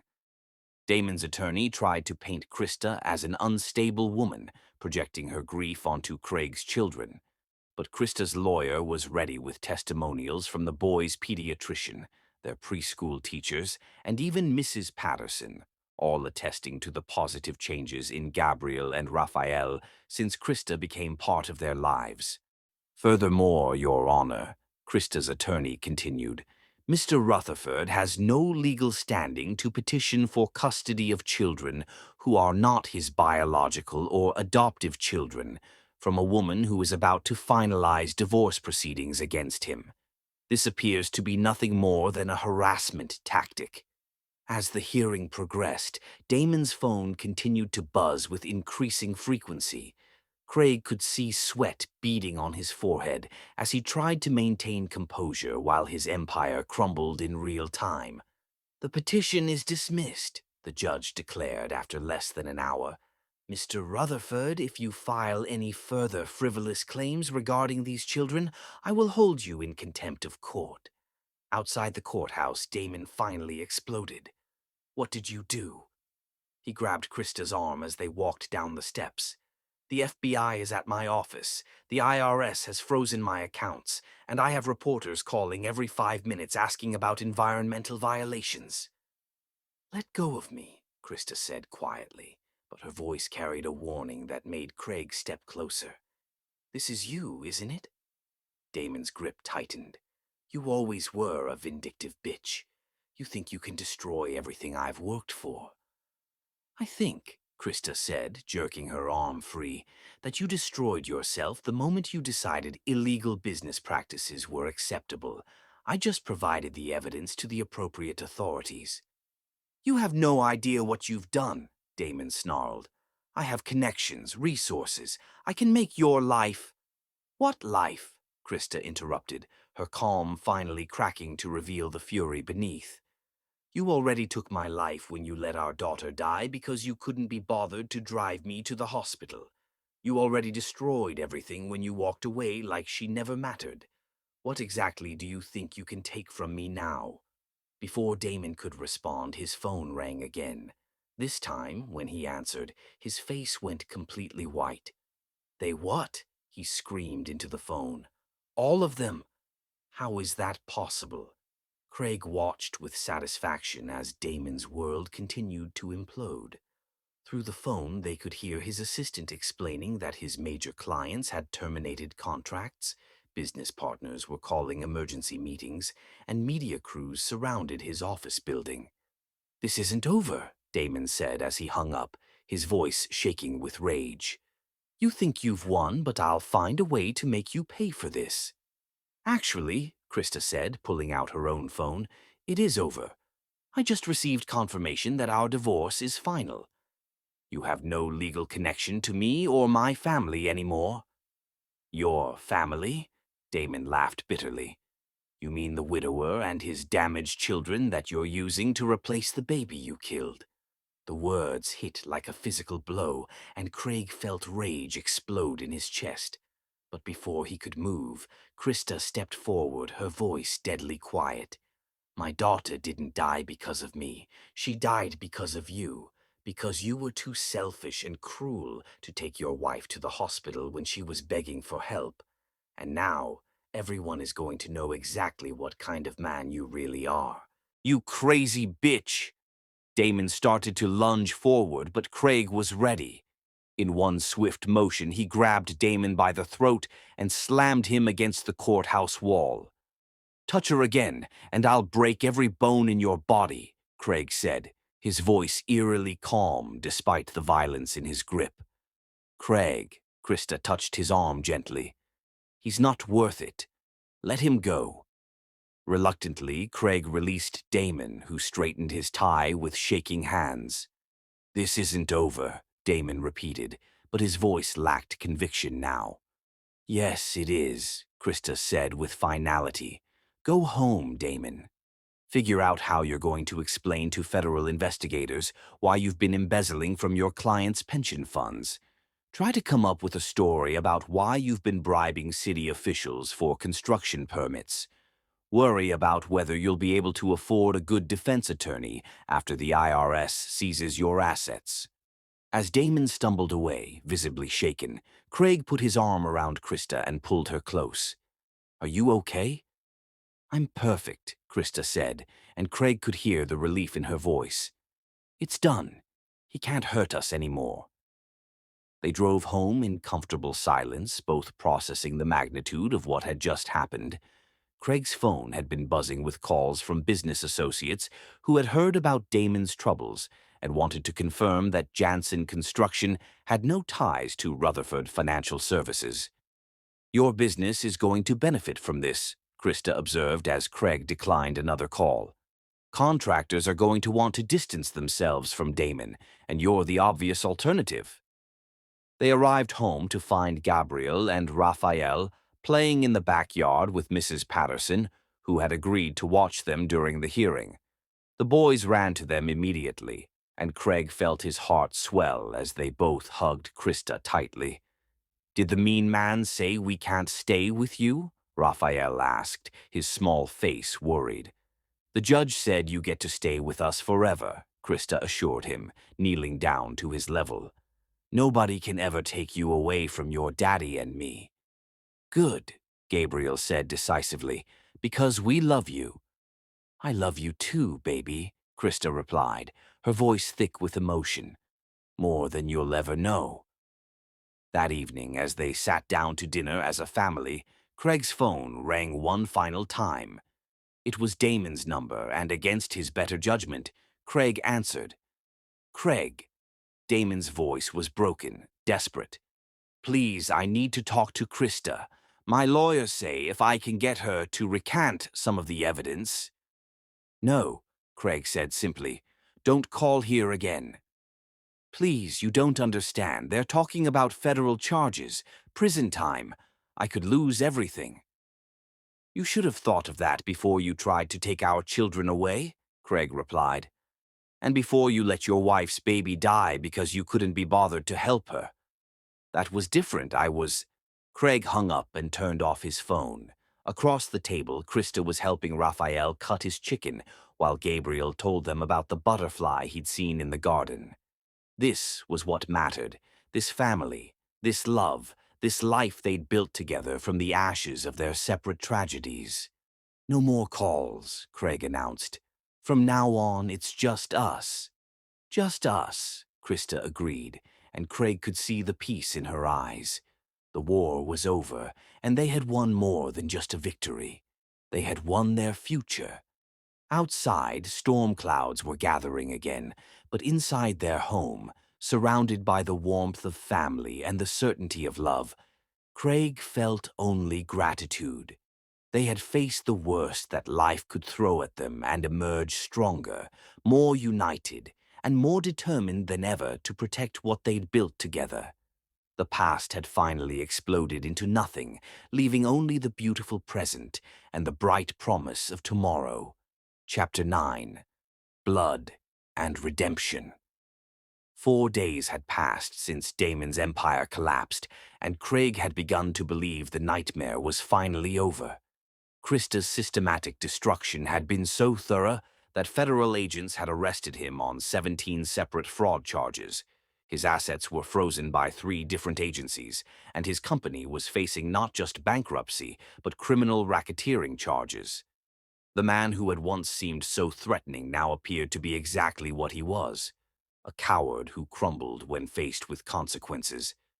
Craig was at the Riverside construction site, reviewing final plans for their most ambitious project yet, a 30-unit affordable housing complex, when his phone erupted with Mrs. Patterson's number. He answered with a smile, expecting to hear about some small adventure Gabriel and Raphael had gotten into. Instead, he heard pure panic. "Craig, oh dear God, Craig, I'm so sorry." Mrs. Patterson was sobbing so hard that her words came out in broken fragments. "I only went inside for maybe 3 minutes to get them their afternoon snacks, and when I came back to the yard, oh, sweet Jesus." "What happened?" Craig's blood turned to liquid nitrogen. "Where are my boys?" "Gabriel is here with me. He's safe, but Raphael..." Mrs. Patterson's voice shattered completely. "Someone took Raphael, Craig," Gabriel said. A man in a dark coat grabbed him and put him in a black car. "I've already called 911, but Craig, I'm so sorry." Craig was already running toward his truck, phone still pressed to his ear. "I'm coming home. Don't let Gabriel out of your sight." The drive home was a blur of panic and rage. Craig's hands shook as he called Krista, who was at her lawyer's office finalizing post-divorce paperwork. "Raphael's been taken," he said the moment she answered.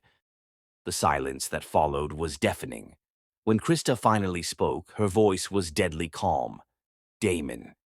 "Has to be," Craig agreed, pulling into his driveway. "I'm home now. The police are here." Inside, Craig found Gabriel clinging to Mrs. Patterson, his small face streaked with tears. The sight of his terrified son broke Craig's heart, but he forced himself to stay calm as he knelt down to Gabriel's level. "Can you tell me what happened, buddy?" Craig asked gently. "A man came to the backyard," Gabriel whispered. "He said he was a friend of Mama Krista's, and he wanted to show us something cool in his car.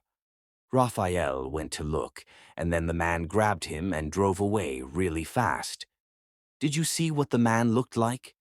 Gabriel nodded, wiping his nose on his sleeve.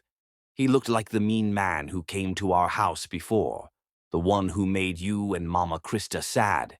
Craig felt rage explode in his chest, but before he could respond, Krista burst through the front door. She immediately went to Gabriel, pulling him into her arms while her eyes met Craig's over his head. "Tell me everything," she said to the police officer who was taking notes. "Based on the description and circumstances, we're treating this as a kidnapping," Officer Martinez explained. "We've issued an Amber Alert, and we're tracking down Mr. Rutherford's known associates and possible locations." "He's desperate," Krista said, her voice tight with fear and fury. "His life is over, his money is gone, and he's facing federal prison. He has nothing left to lose." Craig's phone rang and an unknown number flashed on the screen. When he answered, Damon's voice came through, slurred and manic. "I have something that belongs to you," Damon said without preamble. "Where is he?" Craig's voice was deadly quiet. "Where is my son?" "Safe for now, but that depends entirely on Krista's willingness to cooperate." "Put him on speaker," Krista demanded, moving closer to Craig. When she spoke, her voice was surprisingly calm. "What do you want, Damon?" "I want my life back," Damon replied, his voice cracking. You destroyed everything. My business, my reputation, my freedom. But you can fix it. How? You're going to recant your statements to the authorities. You're going to admit that you fabricated evidence because you were mentally unstable and seeking revenge. You're going to take full responsibility for everything that's happened to me. And if I do that, you'll let Raphael go, Krista asked. If you do that, and if you come with me to start over somewhere else, then yes, your little boyfriend can have his son back. The line went dead, and Craig immediately turned to Officer Martinez. Can you trace that call? We're trying, but he's probably using a burner phone, the location he mentioned. Do you know it?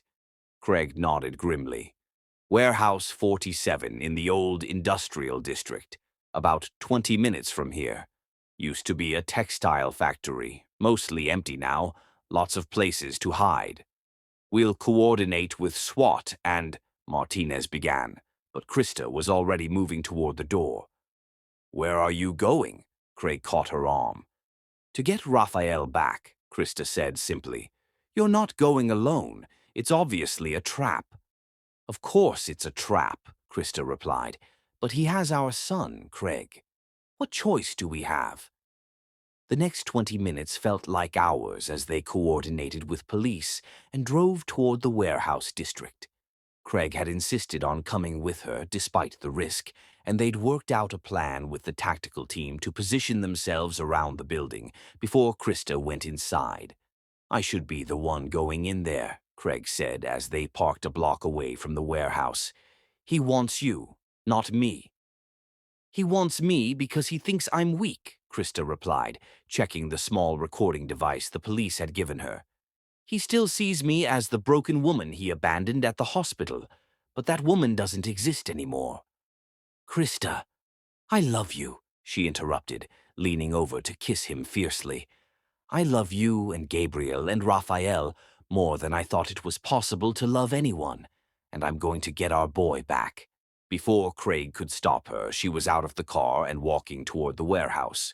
Craig watched through binoculars as she approached the building, every muscle in his body tensed with the need to follow her.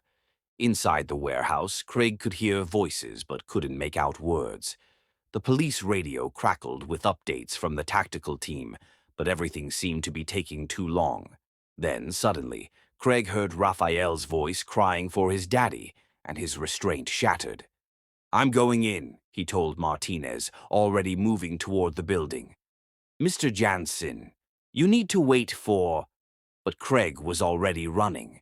He slipped through a side entrance he knew from his construction work, moving as quietly as possible through the maze of abandoned equipment. He found them in the main warehouse floor, Damon holding a gun on Krista, while Raphael sat tied to a chair nearby, tears streaming down his small face. The sight of his terrified son gave Craig a clarity he'd never experienced before. You came? Damon was saying to Krista, his voice manic and desperate. I knew you wouldn't let the kids suffer for your mistakes. I'm here, Krista said calmly. Let Raphael go. This is between us.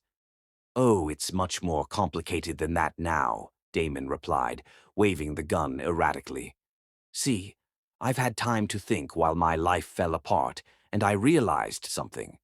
You didn't just destroy my business, you destroyed me. So now I'm going to destroy something you love. Me? Krista asked. Fine, but let the boy go first. Not you. Damon's smile was insane. Him, your precious Craig. When he comes charging in here to save you, and he will because he's predictably heroic, I'm going to kill him right in front of you. As if summoned by his words, Craig stepped into the open, his hands raised but his eyes locked on Raphael. Let him go, Damon, Craig said quietly. Your fight is with us, not with a 4-year-old child. Daddy, Raphael cried out, struggling against his bonds. There he is, Damon said with sick satisfaction, turning the gun toward Craig. Right on schedule. You're right, Krista said suddenly, stepping between Damon and Craig. I did destroy your life. I systematically planned and executed your downfall because I wanted revenge for what you did to our daughter. And I'm not sorry." Damon's attention snapped back to her, his face contorting with rage. "You vindictive bitch. But you know what the difference is between us," Krista continued, her voice growing stronger. "I destroyed you with the truth. Everything I exposed was real. Your crimes, your corruption, your complete lack of human decency." "Shut up," Damon screamed, the gun wavering between Craig and Krista. In that moment of distraction, Craig moved. He lunged toward Raphael's chair while simultaneously tackling Damon around the waist. They hit the concrete floor hard, fighting for control of the weapon. "Run!" Craig shouted to Krista. "Get Raphael and run!" But instead of fleeing, Krista joined the fight, grabbing a metal pipe from the nearby equipment and swinging it at Damon's arm. The gun went flying, sliding across the warehouse floor. For a moment, it seemed like they had won. Craig had Damon pinned while Krista worked to untie Raphael. But Damon was stronger than his corporate exterior suggested, and desperation gave him a vicious edge. He managed to throw Craig off and scramble toward the gun. "No!" Krista screamed, but Damon was already raising the weapon. The gunshot was deafeningly loud in the enclosed space. Craig felt the bullet tear through his chest, spinning him around and sending him crashing into a stack of wooden pallets. White-hot pain exploded through his body, and he could taste copper in his mouth as blood filled his lungs. "Craig!" Krista's screams seemed to come from very far away. Through his fading vision, Craig saw Gabriel appear in the warehouse entrance. The brave little boy had somehow slipped away from Mrs. Patterson and followed them. In his small hands was Craig's cell phone, and he was speaking frantically to someone. "My daddy is hurt," Gabriel was saying. "Please come help my daddy." The sight of both his sons, Raphael tied to the chair, Gabriel standing small and terrified in the doorway, gave Craig one last surge of strength. As Damon turned the gun toward Krista again, Craig forced himself to his feet and tackled the man one final time. This time, when they hit the ground, Craig made sure Damon's head connected hard with the concrete floor. The gun skittered away again, and Damon lay still. "Craig, oh God, Craig!" Krista was beside him, her hands pressed against the wound in his chest as sirens wailed in the distance. "The boys," Craig whispered, his voice weak. "Are they—" "They're safe," Krista assured him, tears streaming down her face. "Gabriel called the police, and Raphael is okay. Just hold on, the ambulance is coming." Craig felt his strength ebbing away as Gabriel and Raphael both reached him, their small faces terrified but determined to help. He looked up at the three people who meant everything to him, his sons and the woman who had taught them all how to love again. "Take care of my boys," he whispered to Krista, echoing the words he'd spoken weeks ago when he first thought he was dying. "I love you." "You're going to take care of them yourself," Krista said fiercely. "Do you hear me? You're not leaving us. Not now. Not ever." As consciousness faded, Craig's last sight was of Gabriel and Raphael holding his hands while Krista pressed her jacket against his wound, all three of them refusing to let him go. In the distance, he could hear Damon being arrested. The threat finally ended. They had won, Craig realized as darkness closed in. They had protected their family, and Damon would never hurt anyone again. Now he just had to survive to enjoy the victory. The last thing he heard was Krista's voice, strong and unwavering. "Fight, Craig. Fight for us." Chapter 10. Phoenix Rising. The steady electronic beep of the heart monitor had become the soundtrack of Krista's existence. For 6 days and 7 hours, she had maintained an unwavering vigil beside Craig's bed, leaving only when Gabriel and Raphael needed her immediate attention. The boys had barely left the intensive care unit either, taking turns sleeping in the uncomfortable vinyl recliner, their small hands always maintaining contact with some part of their father. "Mama Krista," Raphael whispered on the morning of the 7th day, his voice hoarse from crying and the dry hospital air. "Why won't Daddy wake up? We've been really, really good." Krista looked down at the 4-year-old who had shown such incredible courage during his kidnapping ordeal, who had endured being tied up and terrified while refusing to give up hope. Now he sat beside Craig's bed in yesterday's dinosaur pajamas, wrinkled from sleeping in the hospital chair, his brown eyes, so much like his father's, filled with bone-deep fear. "The doctors said his body needs time to heal," Krista explained for the 100th time, brushing Raphael's hair back from his forehead. "Daddy was hurt very badly protecting us, and he needs to rest so he can get strong again." "But what if he doesn't?" Gabriel asked from his position on the other side of the bed. He had been the strong one, taking care of his brother, and even trying to comfort Krista when the grief threatened to overwhelm her. But exhaustion and fear were taking their toll on him too. "He will," Krista said with more confidence than she felt. "Your daddy is the strongest man I know. He fought off the bad man to protect all of us, and he's going to fight to come back to us too." Through the hospital room window, Krista could see reporters still lingering in the parking lot. The story had made national news, a construction worker's heroic rescue of his kidnapped son, the systematic takedown of a corrupt businessman, the love story that had emerged from tragedy. Damon's arrest and the revelation of his extensive criminal activities had dominated headlines for days. Federal prosecutors had wasted no time in filing additional charges against Damon. With the evidence Krista had provided and the kidnapping, he was facing life in prison without possibility of parole. His empire was completely destroyed, his assets seized, and his name would forever be associated with corruption and violence. Krista's revenge was complete, but it felt hollow while Craig fought for his life. "Mrs. Jansen?" Dr. Rodriguez entered the room quietly, clipboard in hand. The title still sounded strange to Krista's ears. She and Craig had been legally married in a brief courthouse ceremony 3 days after the shooting, with both boys serving as witnesses from Craig's bedside. It wasn't the garden wedding they had planned, but it meant everything to know that she was officially his wife. "How is he today?" Krista asked, though she knew from the machines and Craig's stillness that there was no change. "His vitals are stable, and the surgery sites are healing well," Dr. Rodriguez said carefully.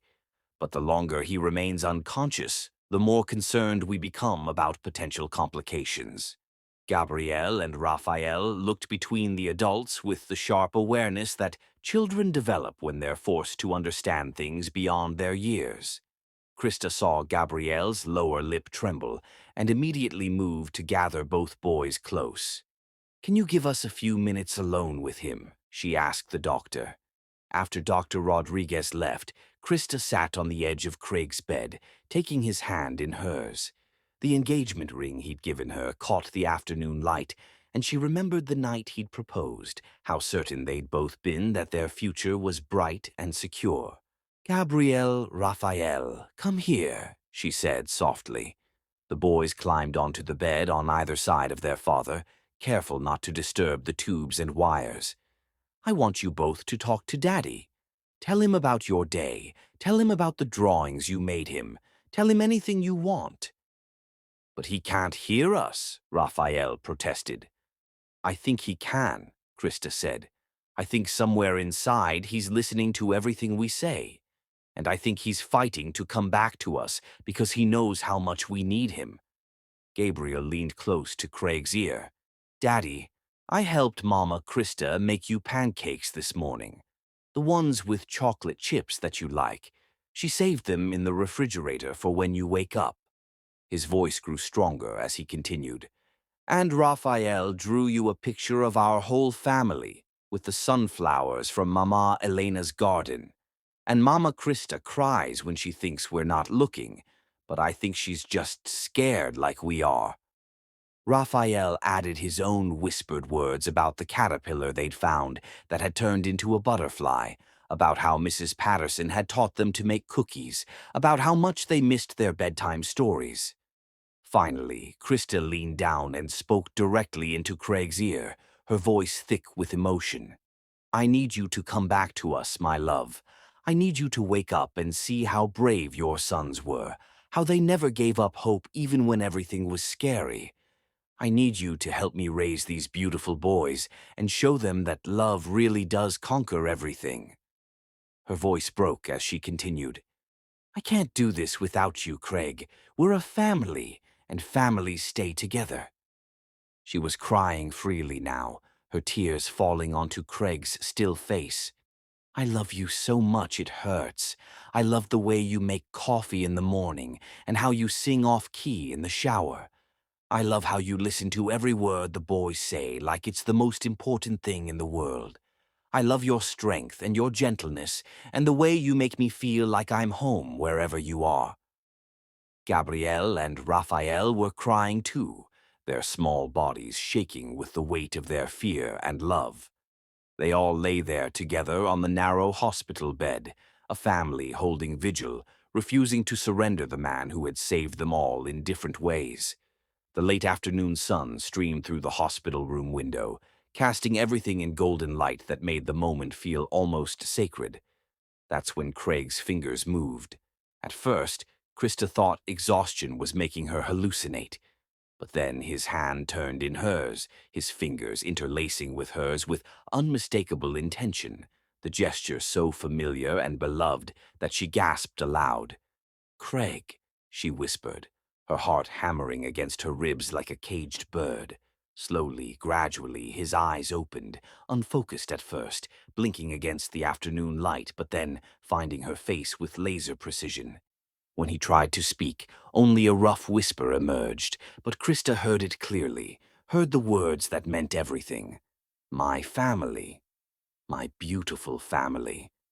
"Yes," she sobbed, pressing her face against his chest while Gabriel and Raphael carefully hugged him from both sides, their small bodies shaking with relief and joy, and the kind of desperate love that children feel when they almost lose a parent. "Your family. We're all here. We're all safe. We're all together." "The boys?" Craig's voice was stronger now, though still hoarse. "Safe," Krista assured him. "Raphael is okay. Gabriel was incredibly brave, and Damon can never hurt anyone again. It's over, my love. We won." Craig's eyes filled with tears as he looked at his sons, taking in their tear-streaked faces and the relief that was already replacing their fear. "I'm sorry," he whispered. "I'm sorry I scared you." "You saved us, Daddy," Gabriel said simply. "You're a hero." "We're all heroes," Craig replied, his hand moving to touch each of their faces in turn. "We saved each other." The next few hours were a blur of medical tests, delighted doctors, and emotional phone calls to friends and family. Mrs. Patterson arrived with flowers from Eleanor's memorial garden, which had bloomed more beautifully than ever this year. Craig's business partners stopped by to report that Jansen Construction had more contracts than they could handle. But the most important moment came that evening, when they were finally alone as a family. Craig was sitting up in bed, still weak but clearly on the road to recovery, while Gabriel and Raphael took turns telling him everything that had happened during his unconsciousness. "I'm proud of both of you," Craig said, his arms around his sons. "You were so brave, and you took such good care of Mama Krista while I couldn't." "She took care of us too," Raphael said. "She didn't leave the hospital even once." "Not once," Craig repeated, looking at Krista with an expression of absolute love and gratitude. "Where else would I go?" Krista asked. "This is where my family was." A year later, they stood in their backyard on a perfect spring morning, surrounded by friends and family, as they renewed their wedding vows in the ceremony they had originally planned. Elena's memorial garden was in full bloom, the sunflowers towering above beds of roses and herbs that the boys tended with religious devotion. Gabrielle and Raphael, now 5 years old and even more inseparable than before, served as ring-bearers with the serious dignity of children who understood the importance of the moment. Craig bore scars from the shooting, thin white lines across his chest that Krista kissed every morning and evening, but they had only made him more precious to her. "I promise to love you through every season of our lives," Craig said as he held her hands, his voice strong and sure. "Through grief and joy, through fear and triumph, through every moment that life gives us together. I promise to fight for our love and our family with everything I have," Krista replied, her voice equally steady. "To choose hope over fear, healing over bitterness, and always, always to choose you." As they kissed to seal their renewed vows, Gabrielle and Raphael cheered, and their friends and family erupted in applause. But the most beautiful sound was the laughter that followed, pure, joyful, and full of life. Later, as the celebration continued around them, Craig and Krista stood together in Elena's garden, watching their sons chase butterflies among the flowers. "Do you think she would approve?" Craig asked, his arm around Krista's waist. "I think she would be grateful," Krista replied. "Grateful that her boys are loved and happy, that their father found someone who sees them as the amazing little people they are, that her memory is honored instead of forgotten." Craig pulled her closer, marveling again at how their love had grown from shared grief into something unbreakable. "I never thought I could be this happy again." "Neither did I," Krista admitted. "But maybe that's the point. Maybe love isn't about replacing what we've lost. It's about growing something new from the same soil." As if summoned by their words, Gabriel ran up to them, his face flushed with excitement. "Mama Krista, Daddy, come see. Raphael found another caterpillar, and we want to watch it turn into a butterfly." Hand in hand, they followed their sons deeper into the garden, where new life emerged from old growth, and beauty bloomed from the deepest sorrow. They were a family forged by fire, strengthened by trials, and bound together by a love that had literally conquered death. In the distance, Krista could hear the sound of children's laughter, the promise of forever, and the sweet certainty that some stories really do have happy endings. Their phoenix had risen from the ashes more beautiful than ever before, and they would spend the rest of their lives grateful for the miracle of finding each other in the darkness and choosing to build something luminous together. As the sun set over their celebration, painting the sky in shades of gold and rose, Craig and Krista knew with absolute certainty that they had not just survived their tragedies, they had transformed them into the foundation of a love story that would last for all the years to come.